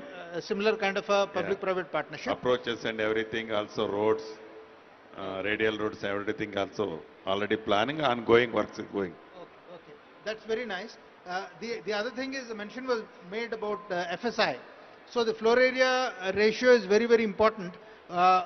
You need to get the maximum out of the limited land that's available. So, I know, just now that has been said. So it depends upon the road weights. So you can also do a kind of a cross subsidy wherein if a developer does affordable housing, then he can get an incentive FSI like they are doing in the case of Mumbai, where lands which are occupied by the slums, the developer can come in, and then there's a slum rehabilitation authority, SRA is happening there. So there are those ways by which you can enhance the efficiency of utilization of the limited land that is available, so that you can accommodate more in the limited land that is available. So this FSI incentive is, I think, very, very important. And of course, there are other financial incentives. I don't have to talk about that. It is already Sure, been said. sure. Thank you, sir. Ajitesh. On the cost of construction, I think you can. See, I think prefab is for the foreseeable future. Prefab would be a good investment area. Again, there's robotic construction and 3D printing, but it's in very early stage technology, and frankly, not a very good solution for us here, because we have to go vertical. Especially in the West, land availability is high, so you can go horizontal. So yeah, we need to invest in prefab tech and any tech which will help us in going vertical construction, and probably sort of, see, even in prefab also, the more important things are the viability question is coming, especially from the point of view of transportation of these materials. If something can be done around the transportation costs, or maybe some sort of yard or a manufacturing plant sort of, because these are all concealed plants, so they're not environmentally pollution contributing. If you can make some of those plants on different directions of the city, then the transportation cost comes down. So that is what I would recommend. And even the schools like we have construction worker training schools can start working on these problems, because labor training also becomes sort of important in this. Yeah, so I'll bring in Mr. Ram Reddy there, sir. He spoke about worker training and schools. So what is the industry body doing about faster construction, cheaper construction, at the same time taking care of the skill development in this sector? Yeah, especially about the skill development, CREDAI National has had a tie-up with NSDC, CSDCI. So a lot of programs have been conducted across the country. Every city chapter, I mean, people are coming for giving their training. Because these days, you know, how, I mean, problematic about the skilling. So no mason want his son to become a mason. No carpenter want to become his son as a carpenter. So now government also is supporting them in many ways. So there is no problem for them to their livelihood. So that's how nobody is willing to come for the work. So now as a developer, we have to give them some pride to work. So already we are giving a lot of facilities. Earlier, the living condition was completely different. Today, the living condition have been improved a lot. So, I mean, and their dressing style, all those things, I mean, it's been changed. Now people are just feeling that, yes, I mean, instead of calling as a laborer, we are calling them as a worker. So that way, some better things are happening. So apart from that, cost of construction to reduce, especially majorly bulk production of the precast. So it has become precast is not a great solution today, because So there's no users for that. There are some challenges in, going for the construction. So those challenges has to be addressed further. And when it comes in a huge volumes, definitely it's going to become a, cost effective. I just give an example. When vitrified tile came in, I think 20 years ago, when I used it was 110 rupees per square feet. First I purchased. But today you know how it is when even you are getting it at 40 rupees also. Because the volumes, the technologies, the speed of production, all these things are happening. So in the construction also we need that. Speed is very important, and even you have to encourage those industries to establish. So again, establishing an industry, we are facing some challenges. So those challenges has to be addressed. More people has to come for the industry and more use, many has to adopt the new technologies. Already you have seen every 7 days you are going to build a, one floor of slab. Those technologies have been there. We have seen we are evolving, from a concrete mixer to, from gamela to gamela, then hoist to then cranes, and all those things are coming. So future is definitely is for the technology, and lot of research has to take place in the technology also. So to reduce the cost, technology is the only biggest solution. Thank you. Lovely, lovely. Kishorji, your thoughts, and then we'll move on to Mr. Suresh. He had some inputs on technology as well. Please, sir. See, I think from a technology perspective, what gets manufactured in the factory on a repetitive basis will obviously be the cheapest compared to what gets done in situ. So if you look at China, I think bulk of their homes are manufactured in the factory and they're just assembled at the site. So it's an assembly line process that they follow. I think that is something which we need to replicate, and that is a much larger issue. But what is most important, I think, apart from the construction cost and technology, I think the cost of building a home, one, time is a very significant factor. And as I mentioned, if the government can facilitate a scheme or a policy wherein the time is cut down, I think that is going to add a significant benefit to the, bring down the cost. The second is the financing of the construction, the developer finance for affordable housing. I think here again, cheaper finance, I think much like what the central government has done with the Swami Fund, which is doing an amazing job in the stressed asset portfolio. I think the same thing, if something that is similar can happen in for affordable housing, I think that is another big advantage. And the third advantage is the GST on construction. Now, whether you are building an affordable housing or you are building a regular housing, the GST from a construction side is the same. While the buyer is getting only GST at 1%, but from the developer, the GST on the construction is still the same. If that can be brought down substantially, then I think this will bring down the overall cost of construction. Add to that, if the state government, I'm sure if they can do something and bring down the approvals cost, which is again today similar, and also certain other parameters like, the parking requirements, irrespective of the kind of homes you are building, the parking requirement still remains the same. I think these are some areas where we can work around to bring down the overall cost of construction by reducing the time, by certain interventions from the government and certain use of technology, and also by bringing down the approvals costs and timelines and all this. I think this is everything has to fall in together. Sure. And of course, as I said, finally, eliminate or bring down the land cost component as much as possible.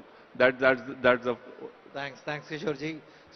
Suresh sir, over to you. You had some thoughts on technology. Yeah, I think it's an important one. At the end of the day, it's going to be construction, and the way in which things are going on, the cost of construction is component of building materials as well as the labor component there. On an average, if it is going to be in the urban component, about 70-30 between the building material cost and the labor component there. And this is also the second largest employment generation, housing in over there. You're about 5 crore construction workers, and that's a very major area next to agriculture. So if you're able to give a big thrust for the construction workers who are dealing mason, carpenter, bartender, plumber, electrician, around 65 trades are there, tile layer, glass fixer, painter, etc., etc. And if you're able to do a big job, at one point of time, somewhere in the late 90s, the good moment was the national network of building centers, which is or Nirmiti Kendra or Nirman Kendra. We said that primarily a technology transfer center, a skill upgradation center, a manufacturing center for products or precast there, and also housing guidance center, and also construction workforce. A 5-in-1 job. And fortunately, Telangana has done good in the Nirmiti Kendras also in a big way, but I do not know at this point of time it's still going on well or not, but it will be good to region, especially your program outside in the rural component of housing and small and medium towns, tier 2 and tier 3 cities. We should strengthen that particular component, and that will give better, in which case wastage will be lower, quality of housing will be better, and we should strengthen in that. And I also agree with him, precast is a very important component. He suggested that at the beginning over there, we left it. There are a lot of good initiatives coming in this country, with including 3D housing, the whole thing. But you require good volumes coming there, committed volumes are required in that particular area. And previously we thought that we have to do in a factory and bring it all the way to the site there, travel cost and all that. But now there are a lot of technology, we can do it. Also the manufacturing component at the very site itself.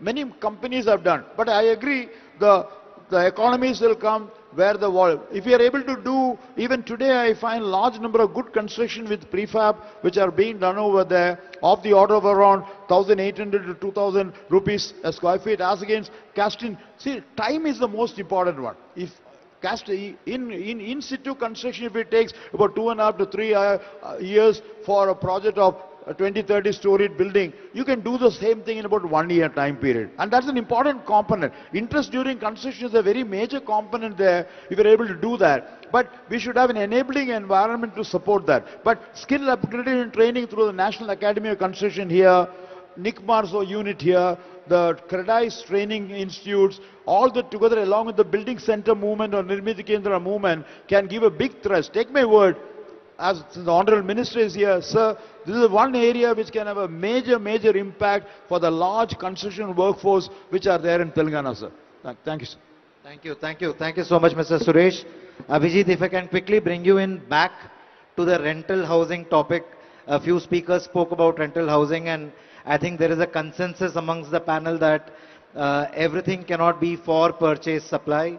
What has been World Bank's experience? How has World Bank enabled rental housing? Because the economics in India is quite different and very difficult, right, for rental housing to work. So your learnings and suggestions there, please.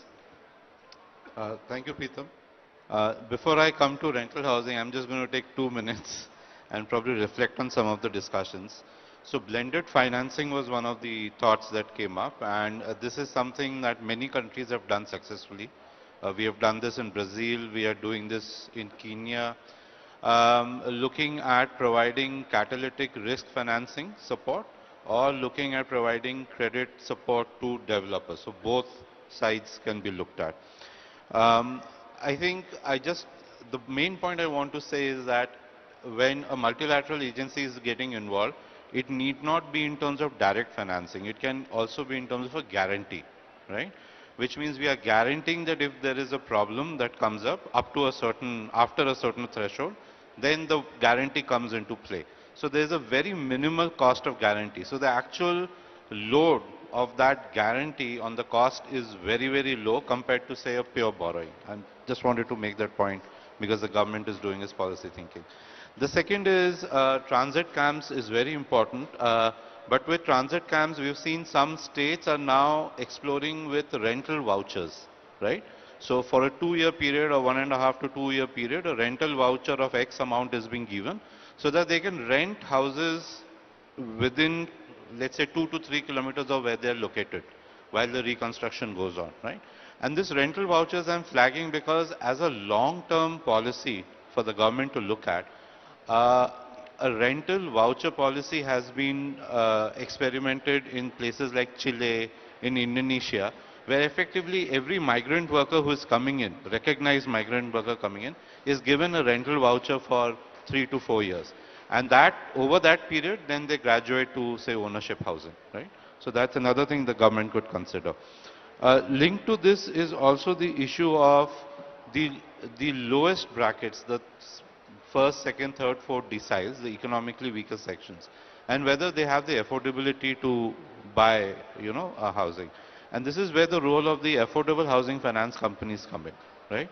Now, with the affordable housing finance companies, the rate of interest is higher than, let's say, going to a formal. But we have seen, based on experience in Tamil Nadu, we have seen that people are able to afford and repay. And the government comes in through two means. So one is they come in through a tripartite agreement between the AHFC, the government, as well as the owner. And the second is there is a certain risk guarantee which is introduced by the government, which says that if you're not able to pay 2 quarters EMI, let's say, we cover it. After that, you'll have to vacate the house. So that kind of a system can also be looked at. Now back to rental housing, the question that you asked. Thank you. So, sorry. So on rental housing, what we are experimenting, so you're right, the returns for the private sector to come in is not there, right, to come in from a pure rental housing perspective. So we are looking at a possible blend of grants, so grants which would come from various government schemes that were mentioned, or grants that could come from other concessional sources for the construction cost, right, which actually reduces the cost at which the private operator operates the rental facility. So in Tamil Nadu, where this has been tried, the rentals without any concessional grants would be something around 12 to 13,000, has come down to 3,500 to 4,000. That is the impact that PMAY, ARHC window, or they have the Working Women's Hostel scheme, which is running quite well now, can play, right? So that is one thing I think every state now needs to look at. The second is industrial worker housing. So if we have, I mean, the previous session was chaired by the Industries Department as well, and we were talking of the industrial ecosystem, growing. That ecosystem requires housing, and rental housing is probably the best way to do it. So a tie-up between such industrial sites, industrial zones, or even corridors was being mentioned. New corridors are being set up. Identifying affordable housing within those corridors, right, for rental housing, has the possibility, because then the industrial estate comes in and subsidizes a part of the rent. So here the capital is not getting subsidized, the rent gets subsidized. So there are various models which can be looked at, which has been tried globally. Thank you, Abhijit. We'll quickly move on to the private sector on the dais, starting with Mr. Ram Reddy. Sir, we spoke about PPP fleetingly, so how does the private sector and how does the industry body like yours, what kind of partnerships with government? We talk about PPP, which is...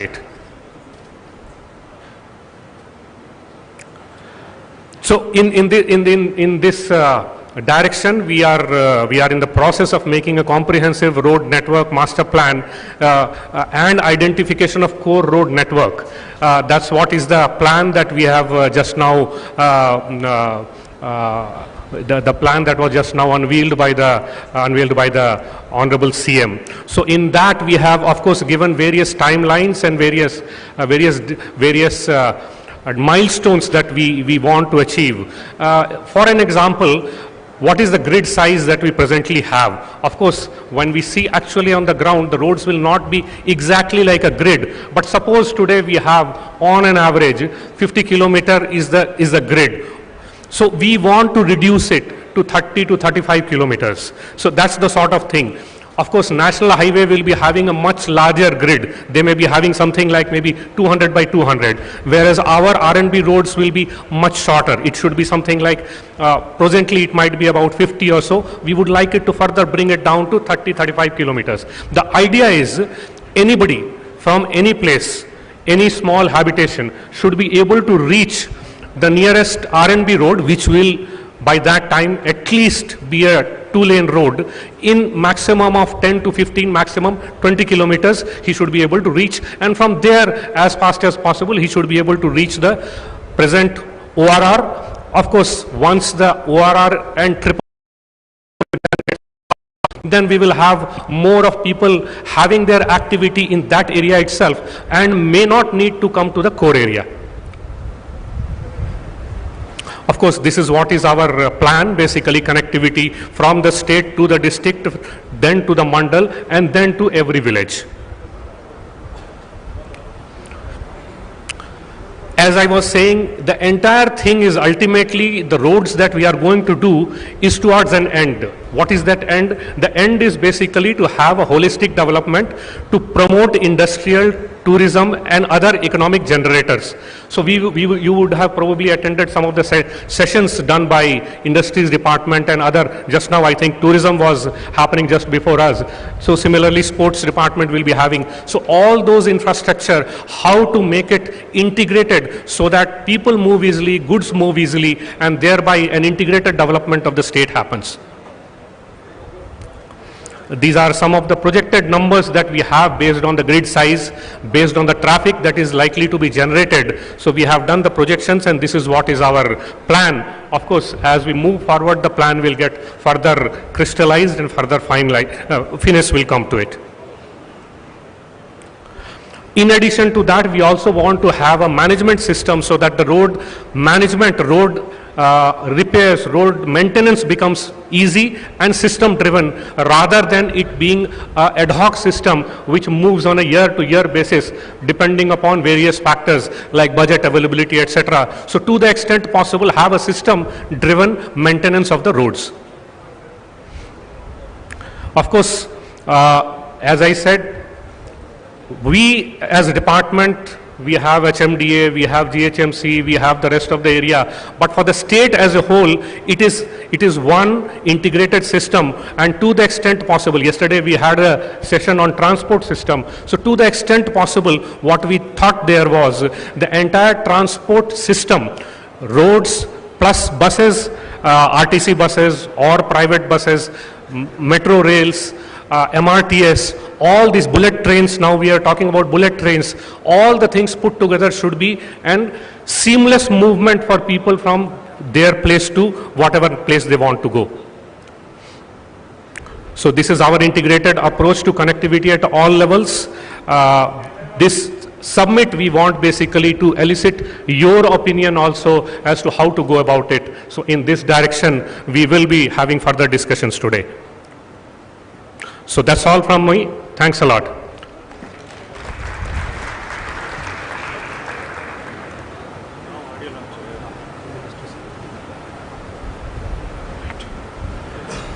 Thank you so much, sir, for taking all the audience through precise presentation and reach out for further actions by panelists and participants.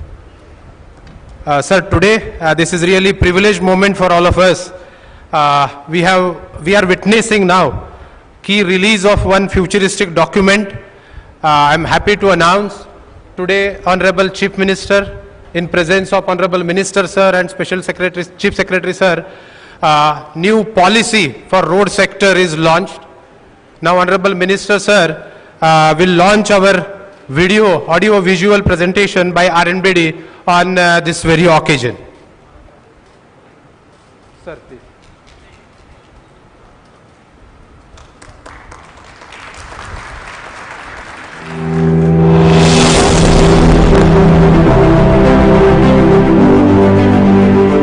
Telangana takes pride in its diverse culture and heritage. With a geographical span of 1,12,070 square kilometers and an economy, GSDP, valued at rupees 18 lakh crore, Telangana is rapidly the economic powerhouse of South India. RNB believes connectivity is fundamental for state's economic progress.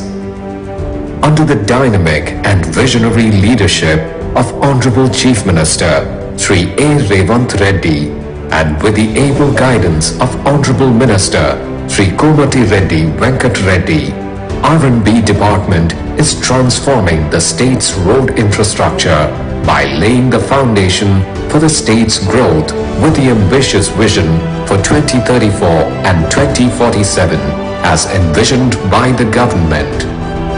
Road infrastructure works worth rupees 1,03,500 crore covering 17,000 kilometers are currently underway across Telangana to transform the state's road network and embarked on many major projects. A 6-lane elevated corridor on NH 163 at Uppal is under speedy implementation under the current leadership with construction advancing rapidly. Telangana state holds Medaram Jatara as the state festival, as over 1.5 crore pilgrims seek the darshan of Sri Sammaka Saralamma during Jatara. Recognizing its immense cultural and spiritual importance, the Honorable Chief Minister has prioritized the temple's redevelopment and rejuvenation, along with the improvement of connecting roads with an investment of Rs 250 crore. These efforts aim to elevate the Jatara into a world-class tribal heritage and pilgrimage center. Building on past initiatives in healthcare infrastructure, the government has accelerated execution across the state. A 23-story Warangal super specialty hospital with 2,000 beds and 34 departments is under implementation with an investment of Rs 1,371 crore. 3 1,000-bed TIMS hospitals at Alwal, Sanat Nagar and LB Nagar are being built with over Rs 2,900 crore and the 14-story 2,020-bed NIMS extension. The government has also fast-tracked the Rs 2,700 crore upgrade of Osmania General Hospital, featuring a new 12-story 2,000-bed facility. Together, these landmark projects are not just hospitals. They represent accessible health care for its citizens. The new High Court building complex at Rajendra Nagar is being built at a cost of Rs 2,583 crore, reflecting the state's commitment to justice and good governance. Designed as a world-class judicial facility to ensure efficient delivery of justice. Some of the major flagship projects contemplated by the state include HAM. Under innovative road financing, the government has taken up roads extending over a length of 12,000 kilometers under HAM to address several issues of legacy of neglect. Regional Ring Road of 362 kilometers is a game changer for seamless connectivity of Hyderabad's periphery, which has gained momentum in implementation recently. Radial roads are taken up for implementation for enhancing mobility and connectivity, and these include 41.5 kilometers of Ratan Tata Road and 81 kilometers of other radial roads. The state is partnering in development of expressways. These include Hyderabad-Bangalore corridor, the 6-lane Hyderabad-Vijayawada highway, the scenic Hyderabad-Srisailam route, and the Hyderabad-Nagpur corridor, unlocking Telangana's economic potential. Another major flagship project is the 300-kilometer Hyderabad-Amravati-Machilipatnam Greenfield Expressway connecting the state of Telangana with the eastern seacoast. Srisailam, a holy place of worship, is planned to be connected by an elevated corridor of 55 kilometers by protecting wildlife and also easing access to the shrine. Along with this, a 14.5 kilometer Somasila iconic bridge featuring a 1 kilometer glass deck walkway will shorten travel between Hyderabad and Tirupati.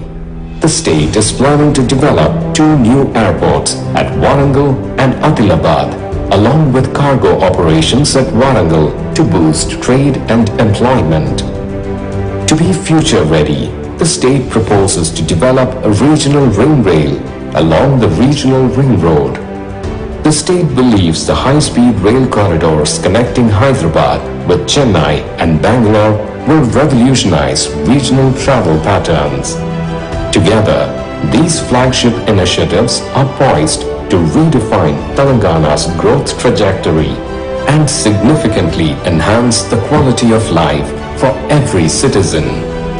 The Roads and Buildings Department remains fully committed to realizing the Honorable Chief Minister's vision and contributing to the Telangana Rising Vision 2047.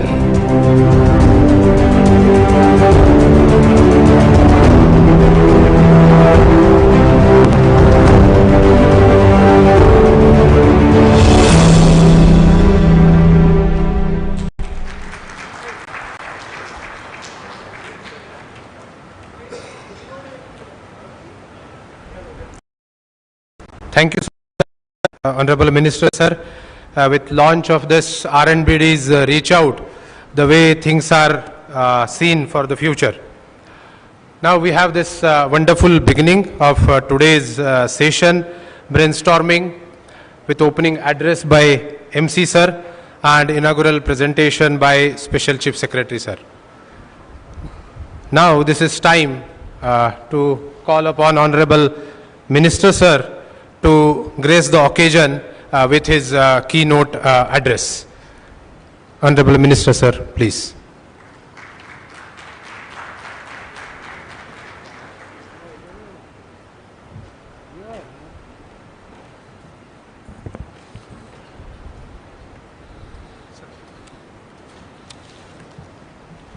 ముందుగా అందరికీ నమస్తే తెలియజేసుకుంటూ good afternoon to you all esteemed dignitaries, industry leaders, innovators, my officers, Special Chief Secretary Vikas Raj garu, HMD Commissioner Sarfraz Ahmed garu, and dignitaries on the dais, and all my guests. Telangana is not just growing, Telangana is rising. I am honored to stand before you today at the Telangana Rising Summit, a platform that celebrates our state's determination, its progress and its future. Roads form the backbone of any progressive economy, and as we take giant leap to make Telangana 1 trillion economy, Telangana, my department is committed to connect all the mandal headquarters to with a double lane road to the district headquarters, from there to state capital Hyderabad. You might ask, how is that relevant to Telangana growth story? Well, it is good. Connectivity ensures arrival of industries in rural area, acting as pull factor. As a push factor, rural labor and manforce gets access to a horizon of employment, more disposable income, leading to more revenue. Build infrastructure, build confidence is our motto. Our government, under the able leadership of energetic and visionary Chief Minister Sri Revanth Reddy garu, is committed to providing safe environment for investors and employees alike. Hyderabad's radial connectivity is being boosted like never before. NS65 connecting two Telugu state capitals, Hyderabad and Vijayawada, is now being transformed into 8 lanes, marvel decongesting passenger as well as logistic traffic. That work is starting by before March ending. 6 lane plus 2 service lane existing highway, that is a whole 2 lane 4 lane road. I am happy to state that Telangana is turning a landlocked state into the economic powerhouse by establishing a state-of-the-art dry port transformative facility.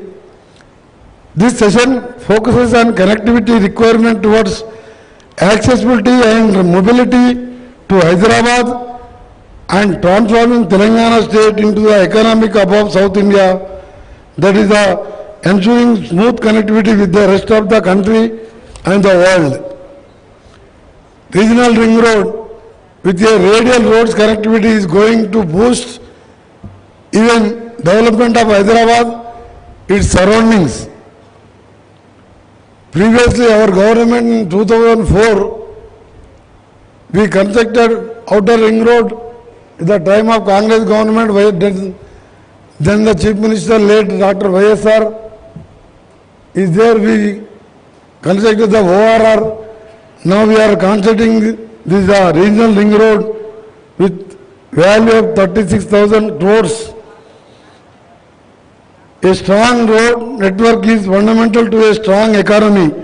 Telangana's vast growing network of national highways is being expanded. Industrial, agriculture markets, tourism circuits and logistic chains.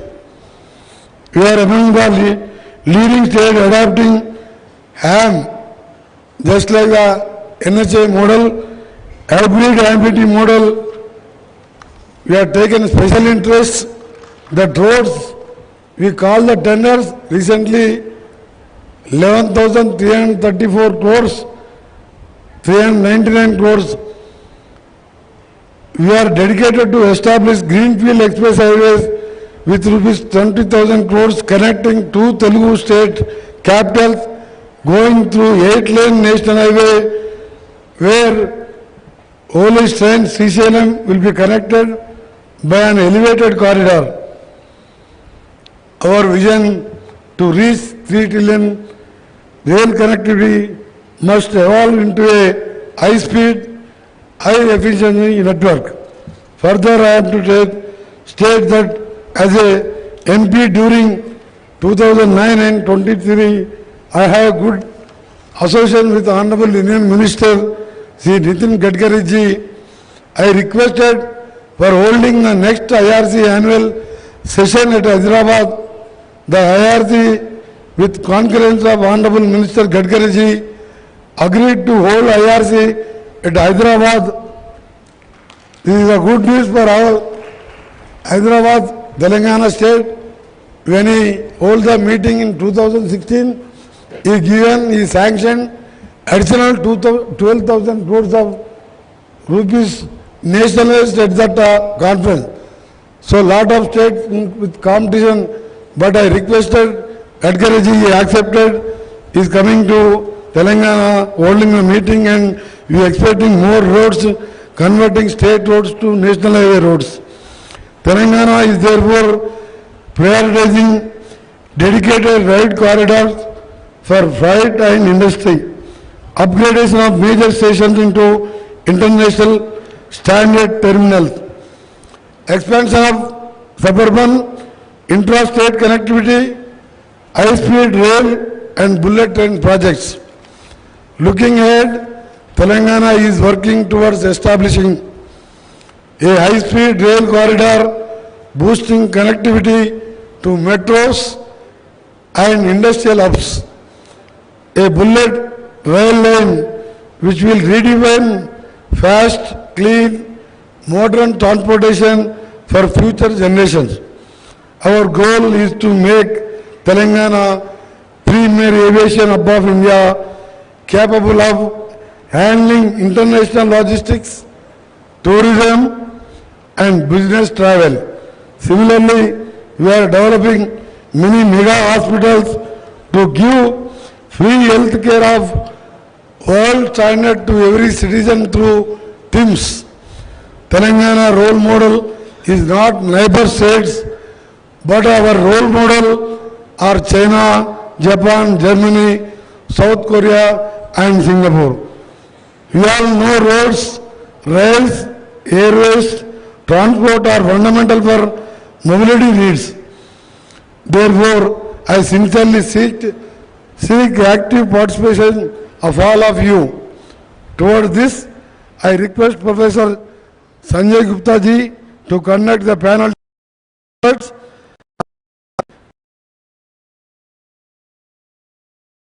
on today's theme our strengthen our resolve to realize Telangana Rising Vision 2047. Thank you. Jai Hind, Jai Telangana.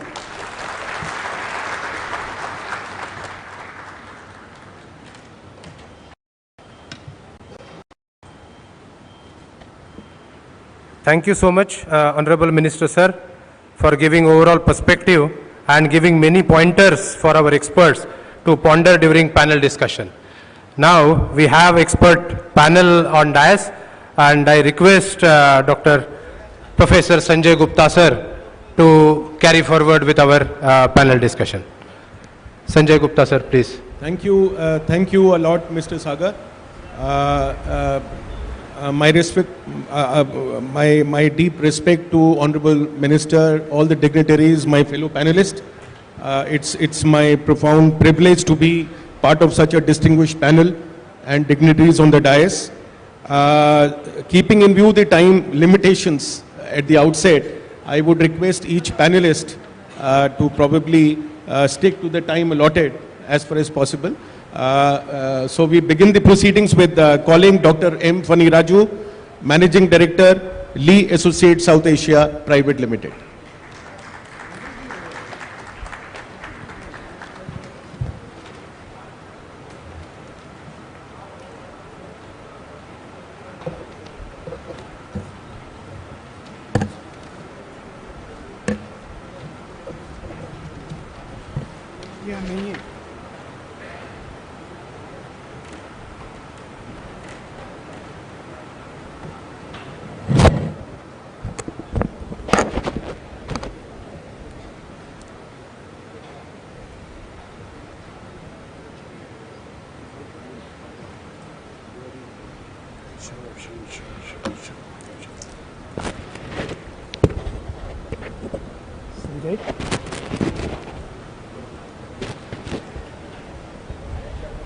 Thank you, Sagar, and thank you, Professor Sanjay Gupta.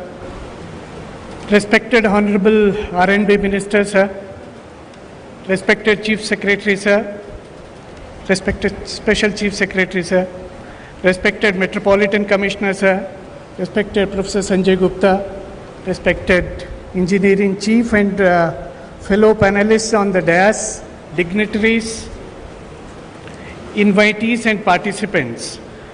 I am honored to be here, and I sincerely thank RNBD and HMDA for giving these particular opportunities.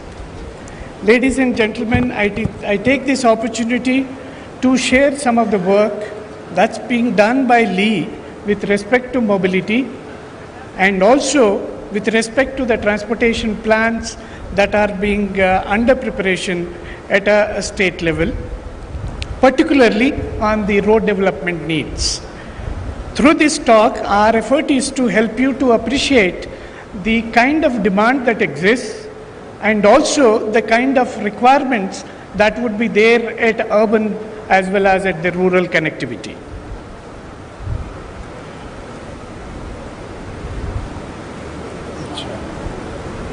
Okay, how do we...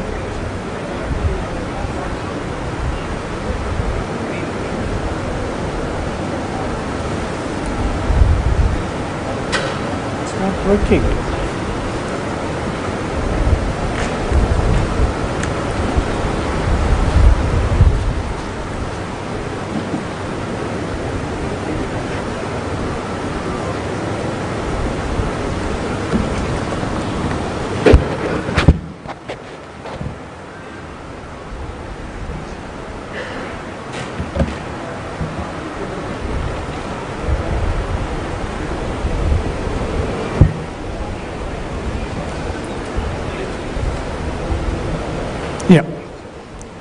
Thank you.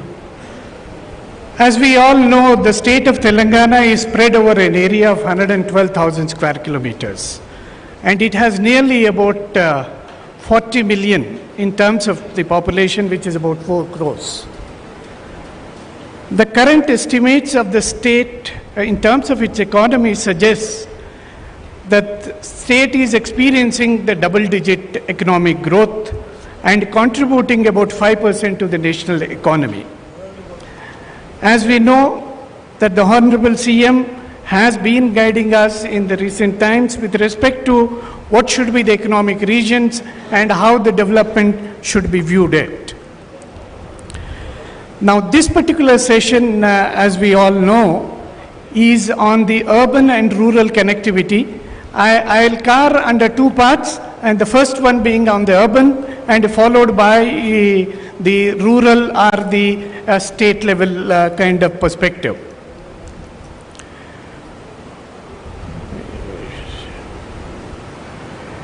The city of Hyderabad has been experiencing tremendous growth over a period of time. and it is growing, and it has been one of the vibrant cities of our state and in the nation. And the spatial growth, as you would see in the city, has been very rapid, and particularly the corporation area has been growing very rapidly, and followed by the densification that is taking place in the rest of the urban part of the city. Now this is the one which shows how the spatial spread of the city has been. As you all know, the city of Hyderabad is about 1.4 crores or nearly 14 million in terms of its population. And it has about 56 lakhs, which is about 5.6 million in terms of the employment. And the number of registered vehicles in the city are 92 lakhs. Now the reason why I am pointing out these numbers are, it is these numbers which dictate what could be the potential travel demand in the place. In terms of the supply, the city has about 69 kilometers of metro system now. It has about the major roads of nearly 6,000 kilometers, and in terms of the lane kilometers, they are about 15,000. Overall, about 1.53 crores in terms of the demand is what is being generated in the city, with a per capita trip rate of about 1.1. Now what this particular picture shows to you is how the city is experiencing in terms of the interactions. Now at a city level you have about 1.5 crores in terms of the demand, whereas how city is interacting.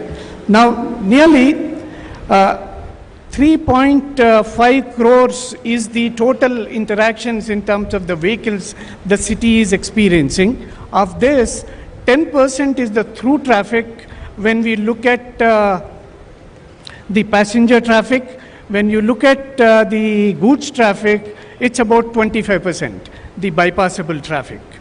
Now, all this demand is leading to severe congestions on the city road system. Now, this we have been experiencing, and with time, this particular congestion is expected to further increase. But the efforts are on as Metropolitan Commissioners has told us that the efforts are on towards preparing a mobility plan and having a better transport system to meet the future needs. The estimated population of Hyderabad is expected to be very, very high. Now, what this particular table shows to you is we have about 1.4 crores in terms of the population. The city is going to add nearly another Hyderabad by the year 2047. Now, that's going to be a huge, and what it will lead to is huge demands with time. While the employment size is expected to further increase from 56 lakhs to nearly 1.27 crores. So what we are seeing is the population is doubling, the employment is more than doubling, and the trip rates are going to increase by at least 20% or so. All this would lead to a significant increase in the. And most importantly, as you see here, the private vehicle growth is expected to grow much faster even than the population. While the population is expected to increase, the vehicle population growth is going to grow to nearly 3 crores, which means we have nearly 2.6 crores as the population, but the number of vehicles are going to be nearly 3 crores. Now that's going to be the huge in terms of the demand. Now, these numbers, when we look at how they will translate into the travel demand, it's going to be about 3.6 crores population, the passenger trips per day are going to be generated. Now, the 2.6 crore population will generate about 3.6 crores person trips, and they have to be met. Now, if we don't do anything in terms of our transportation system and the planning, what it could lead to is the current 28 kilometer speed on the network is going to get dropped to about 22 kilometers. And unless and until we put together serious interventions, things are not going to happen. We have been working, and we have been very fortunate to have been working with HMDA under the leadership of Metropolitan Commissioner Sir, Sarfaraz Sir, and we have been having extensive interactions. How is that we can reduce the travel demand? How is that we can contain the trip length? The efforts are to re-densify the corridors along the metro systems and also along the rest of the transportation corridors. By doing so, we will be able to contain the demand, and as a result of which, we should be in a position to enhance the speed to about 42 kilometers. Now, one is the part of the internal travel demand. The other one is the external travel demand. If we see, it's going to be, again, as I said, it's going to increase in leaps and bounds. And all this would require a transportation system which is of multimodal in nature, cutting across several modes, and this is what you would see. We require about over additional 333 kilometers of metro system from current 69, which means city will require to have about 400 kilometers of metro system. City also requires an exclusive bus rapid transit system of nearly 220 plus kilometers, and we require exclusive bus lanes. What we mean to say, exclusive bus lane is we should give priority to the public transport system of nearly 320 kilometers. In addition to this, as Metropolitan Commissioner has indicated, the multimode, the MMTS system which is there in the city requires further significant enhancement. In addition to this, the public transport routes and their rationalizations are required to be done, and also the hierarchical road system we need to bring in place. In addition, several elements of other multimodal transportation plan include putting together the terminal facilities, logistic hubs, and number of such things. Now, what you see here is how the metro is going to be with time, and also the MMTS as well as the road network and the terminals at this number of locations. All these efforts, I would submit to all of you, are expected to result finally in terms of controlling and ensuring the time an user is going to take. From a 38 kilometers, which was there in the year 2016, the average speed on the network has dropped down to 28, and these interventions are cutting across modes potentially can lead to we having an average trip length of or the average speed of about 40 kilometers or so. Now, this is at a urban level, that is metropolitan area level, and when we get into the rural setting and how the situation is likely to be. And the state, as you know, has an extensive network of the road system of nearly about 34,000 kilometers, and with nearly 50,000 lane kilometers in terms of the supply. I don't know.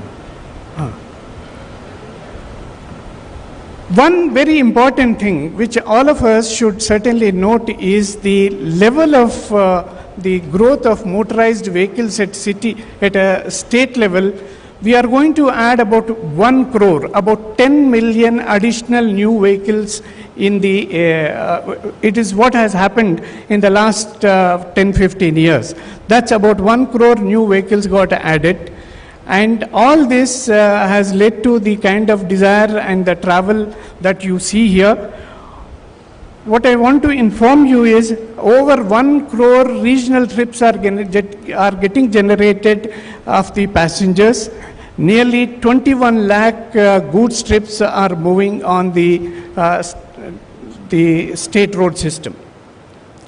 And all this leads to the having the kind of travel time contours, something like this.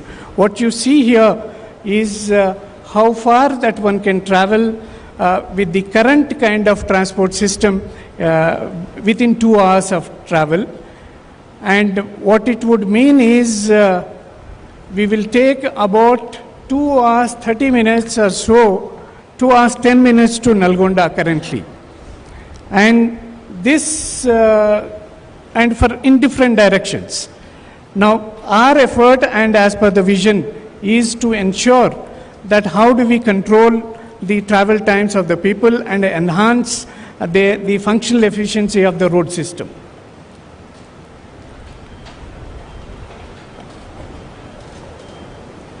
We know the state is likely to be in the between 5.5 to nearly 6 crores in terms of population over a period of time. And the demand is going to grow. And the demand is going to significantly grow actually at a state level. And this is how the interaction patterns are expected to be there.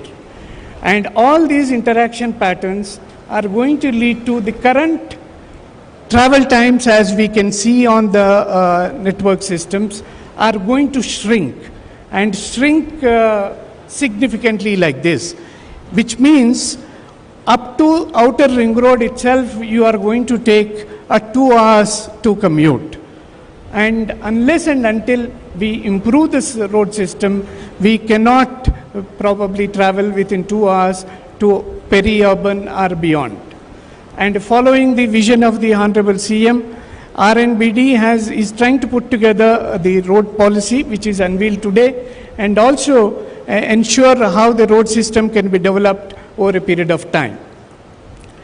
Given the spatial pattern of the state, what one would think is we should have, like at a national level, the north, south, east, west corridors, as well as the golden quadrilateral at the nation level.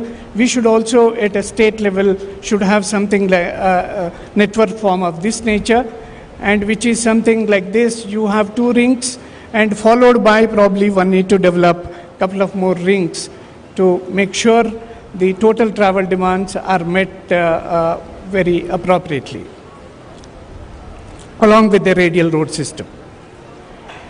Now, something that which I would like to impress upon all of you is we have a settlement, and the settlement, if it is connected with one linkage, you will have certain level of economic vibrancy. And if you add one more link, how the vibrancy or the interaction patterns of a settlement increases. Now, this is what is the vision of the RNBD in terms of how do you ensure the multiple connectivity. We have a leader in the Honorable Minister who not only served at the state level, but also as a Member of Parliament at the national level, and he has been guiding the RNBD in a very dynamic way as to how we can improve upon the entire road system. It is not only just improving in terms of the national highways and the state roads, but also the expressway system, the elevated roads across the state is what are being contemplated with time. And most importantly, as Honorable Minister Sir has indicated, it is important to ensure that the landlocked state of Telangana is connected with the port. And they have been having discussions with Government of India to make sure that this particular jinx is being broken. Now, through the efforts a few years back, what has been done is there is a need to add on from the current 5,000 kilometers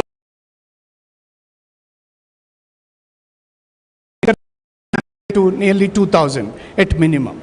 And also the state roads will require to be added by additional nearly 3,000 kilometers. So in addition to that, the department is contemplating to make sure how our road development program is being put together. And this is similar to the kind of NHDP that's there at a national level. The rings, the north, south, east, west, as well as the corridors which it requires. In addition, the regional rapid transit system is contemplated, that is required to be developed.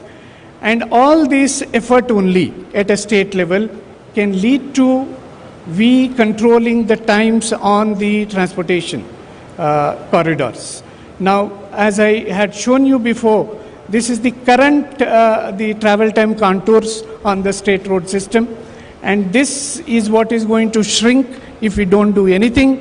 And if we improve the multimodal transport system, and very particularly the road transport system, this is how the spread is likely to be, and making sure that we have an efficient roads as well as the multimodal transport system. And with this, we will be in a position to control and achieve the vision of the Honorable Minister and the vision of the Honorable CM, and the Rising Telangana dream are going to be achieved. And thank you very much.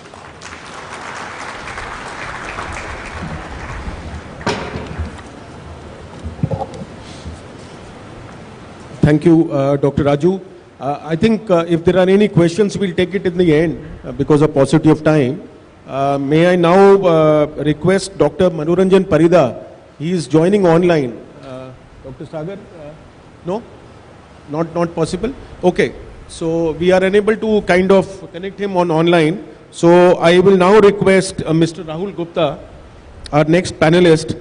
He is Additional Director General, Ministry of Road Transport Highways, and Secretary General of Indian Road Congress.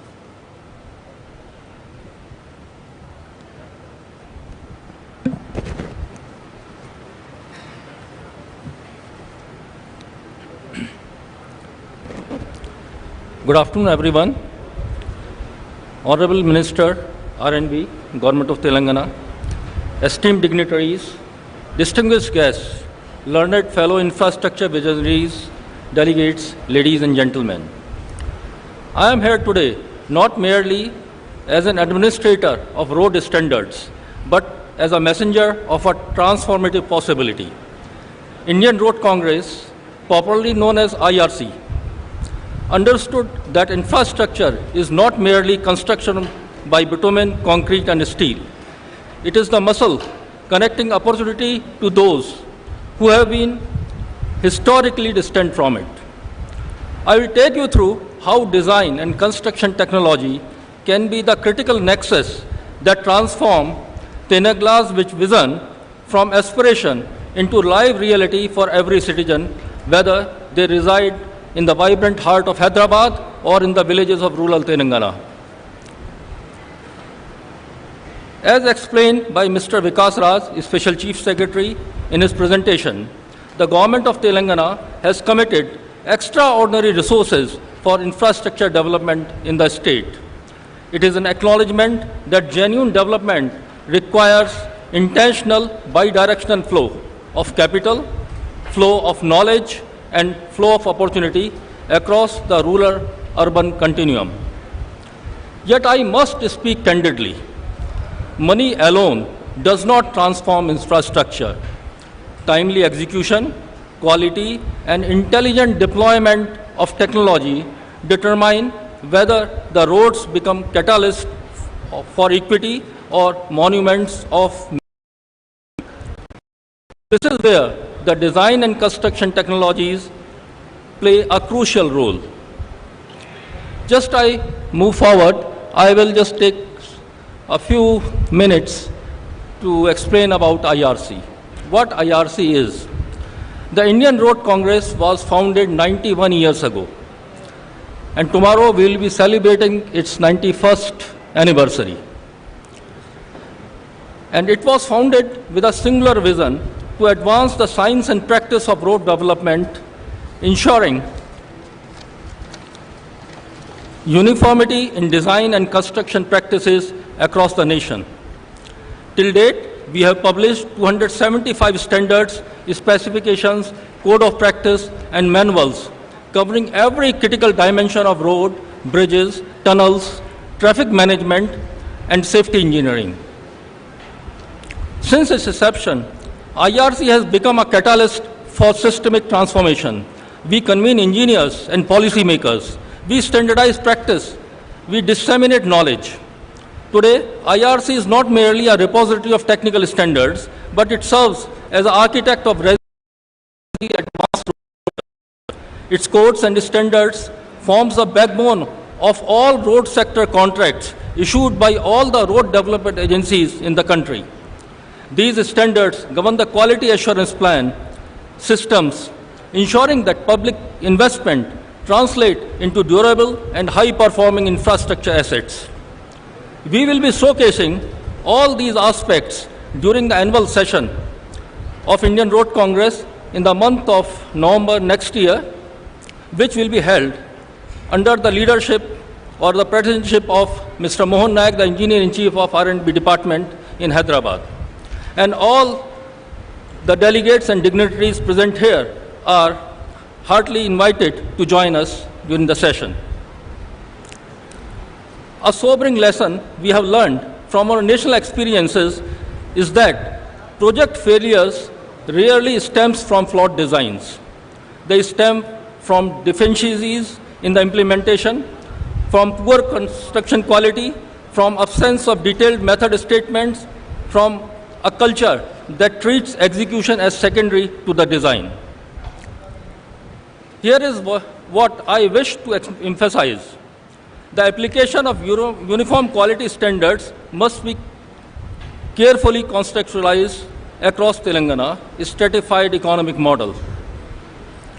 A high-volume highway code appropriate for pure corridors may prove impractical for low-volume rural roads. But this does not mean that accepting lower quality standards in the rural roads. Rather, we must develop what I call a simplified digital standards. Standards that are absolutely non-negotiable on quality outcomes, on material adherence, on structural integrity, and on durability, but that offers flexibility in implementation complexity. The realization of rural-urban integration demands a foundational shift, a transition from intuition-based analog workflows to data-driven digital intelligence, ensuring parity in planning and maintenance capabilities across the stratified economic zones. In context of Telangana, imagine a scenario. A standardized precast rural bridge in Adilabad district can be virtually monitored by urban planners and engineers based in Hyderabad. Structural health can be accessed remotely. Failures can be predicted. Maintenance operations can be optimized. The physical distance gap that has historically meant that rural infrastructure receives less sophisticated management stands erased through technology. Artificial intelligence amplifies this transformation. AI is projected to boost construction productivity by up to 20%, significantly reducing delays and cost overruns. But beyond productivity, consider AI's safety applications.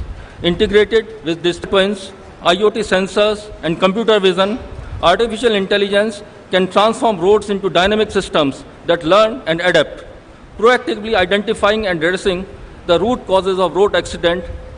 That is a public health crisis that demands our urgent attention. One of the most profound shifts in how we approach infrastructure is the adoption of building information model and digital twins. These are not merely technologies, they represent a fundamental reimagining of how we plan, construct, and maintain our assets. Digital twins are dynamic virtual replicas of physical infrastructure that update in real time. And they are revolutionizing our decision-making process when planning a new highway or evaluating a bridge structural integrity. Engineers can now conduct hundreds of simulation, test scenarios, and optimize designs before a single brick is laid. This approach has demonstrated remarkable results. energy efficiency improvements, reduction in project rework, and increased construction productivity while simultaneously reducing asset management downtime. Building information modeling has emerged as a foundational technology for achieving digital standardization, but its wider adoption remains constrained by insufficient policy push across the public projects. Telangana has the opportunity to pioneer a uniform BIM strategy. In addition, geographic information systems provide essential spatial context for all infrastructure planning. GIS is critical for prioritizing and inventorying road networks. The efficiency of schemes like Pradhan Mantri Gram Sadak Yojana depends heavily on online management and monitoring and accounting system, also known as OMAS. And here is where the drone technology becomes transformative. Drones provide affordable, high-resolution imagery for site surveying, land use analysis, construction progress monitoring, and quality assurance. The combination of GIS, drone, and OMAS platform represent perhaps the single greatest opportunity for democratizing design and quality capability. When this combined with workflow becomes mandatory, the rural administrator gain access to real-time intelligence and planning tools previously exclusive to the urban planners. This genuine democratization of design capability across the state. Indian Road Congress has already initiated the process of developing standards for BIM and digital twins specifically tailored to our infrastructure context, roads, bridges, and tunnels. A new technical committee is formulating national standards for AI integration in the road sector. Formal standards are needed to govern the accuracy, auditability, and data ownership of AI-generated reports. Regulatory clarity will unlock investment, encouraging vendors to adopt these technologies for improved service delivery and compliance. Building resilient infrastructure requires ecological footprint while maximizing durability. Can I request you to kindly wind up? Yeah, thank you. This dual mandate is increasingly urgent, and here where IRC provides definitive technical guidance grounded in innovation and sustainability. IRC has provided comprehensive guidelines for utilizing recycled waste plastic in hot bituminous mixes. Mandatory utilization of plastic waste in rural road construction creates an institutionalized large-scale consumer for urban waste generated. This creates a direct, tangible economic linkage where the urban environment liability is systematically transformed into rural infrastructure capital. This is not merely sustainability, this is economics of equity. In addition, climate adaptation is no longer optional. This involves mandatory hazard mapping, identifying hot spots vulnerable to excess heat, flooding, cyclones, and designing resilient measures. Design decisions must be informed by mandatory emissions accounting exercises. The potential for low carbon interventions must be clearly identified with quantifiable CO2 emissions reductions calculated. The next important aspect is the quality. The quality must be foundational policy embedded from the conception through operation. Indian Road Congress provides authoritative standards for quality systems. Effective total quality management requires the digital enforcement of detailed method statement during execution, overcoming the historical implementation deficit that leads to premature asset failure. The transition to digital quality control is non-negotiable. Automated and intelligent machine-aided construction is currently being piloted in projects like Lucknow-Kanpur Expressway.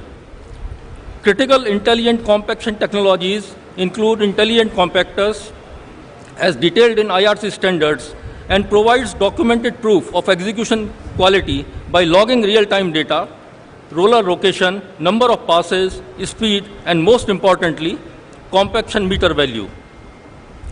Telangana must mandate the use of intelligent compactors for all payment layers projects involving double lane.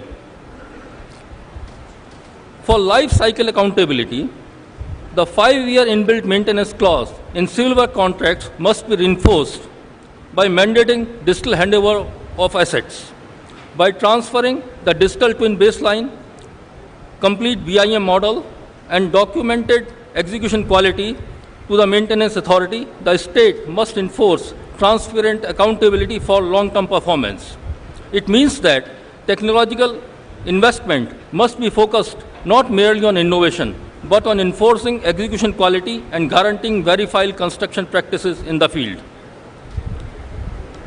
The transition to advanced construction requires profound overhaul of technical education across the state. Curricula across ITIs, polytechnics, and bachelor program must be modernized to include project management, asset management, and core digital competencies. BIM modeling, drone operations, GIS mapping, and photogrammetry must be integrated not as advanced electives, but as foundational competencies across all technical training institutions. Standardizing these digital skills creates a location-flexible, high-value workforce. A technician certified in BIM or drone data process maintains equivalent economic value whether working in Hyderabad Corporate Tower or a Warangal district office. By investing heavily in location-flexible digital skills, the state can create a system where the youth, especially in rural areas, can participate fully in the knowledge economy without necessitating to migration to urban areas. The transformation envisioned by Telangana Rising 2047, bridging rural and urban into a single cohesive, thriving state, cannot be achieved by simply building more roads. It requires building intelligently, equitably, and sustainably. When we invest in intelligent compactors on village road, when we deploy digital twins to monitor rural bridges, when we train rural youth in drone operations and BIM modeling, we are sending a profound message. Your location will not. This is the promise of Telangana Rising 2047.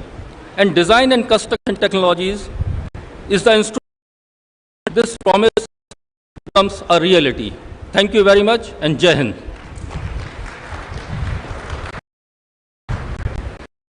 Thank you so much.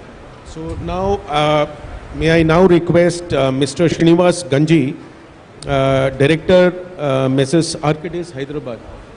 You can probably continue.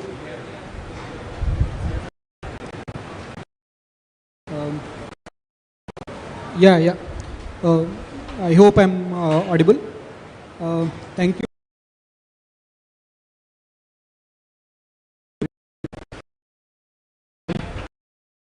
I was actually very fascinated by the goal set by the Honorable Chief Minister in terms of moving from the current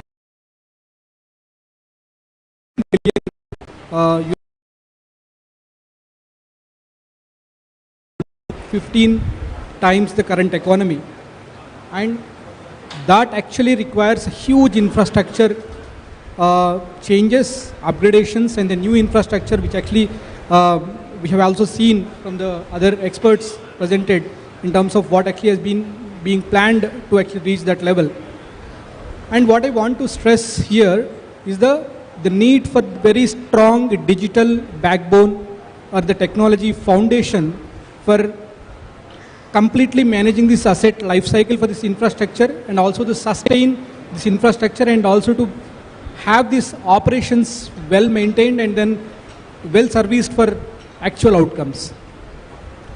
And then I would like to actually propose the 5 layered approach, where the first thing actually, first layer would be to have all eyes and ears of the infrastructure in terms of having the CCTVs, having the dash cams on the existing resources like the public transportation, vehicles, garbage vehicles, or actually any other source that actually we can connect with and then have a better reach of seeing the status of the infrastructure and what is happening in terms of road safety, the demand and all of them, how can actually we can take the crowdsourced data and how can actually we have the situational awareness about what is happening on the network overall.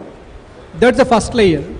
And then the second layer actually is to enable the connectivity across the state along with the physical infrastructure. How can we develop this digital infrastructure in parallel with what is happening in the state right now, so that all this data comes to a central place like a Bharat Future City, which actually can act as a central brain, which actually can be a digital twin for the complete state, where it can actually keep evolving in terms of the models, optimizations and forecasting, and then performance monitoring, measurement. So this can be opened for as an open service, open source, or actually any other service which can be accessible to both the public and then the private, which can enable innovation and then lot of operational platforms that actually can be built over this to bring the efficiency and then improve the road safety among different agencies like adaptive traffic signal control system and road safety management system to actually have the lesser response time in the golden hour, and then public transportation operationalization improvement. All these things can be easily enabled with a central mobility digital twin for the complete state with the government, enabling all the public and then private organizations. And then the last layer actually is to empower the end user service and then having a multimodal integration, not just actually with the physical infrastructure, but also having a seamless mobility experience, not just for the people within the city, but actually also to the level of a person like residing in the village. How can we actually enable him and then connect with him with the digital connectivity and then help him for the seamless mobility experience, not just actually them, the logistics also. So this is how I propose that like we have, we should actually have this 5-layer approach to have a very strong, efficient, sustainable and safe infrastructure possible, which actually can support this 2047 vision of Telangana rising. And this is very much important because if you have seen the outer ring road actually was formed like more than 10-12 years back, and then this has resulted definitely a very good economy for the complete, maybe for the state as well as for the city. But at the same time, it actually is taking away almost 60 deaths per year, 65 deaths per year. And how can we improve the safety or actually reduce this loss of lives while having the economy boost? I think that is more important. So that's what I wanted to propose on having a very strong digital backbone for the mobility for the state. Thank you so much. Now, may I now request Mr. Chetan Patel, he is a CEO of Texture Ahmedabad, to speak on the subject IT, ITS and road safety.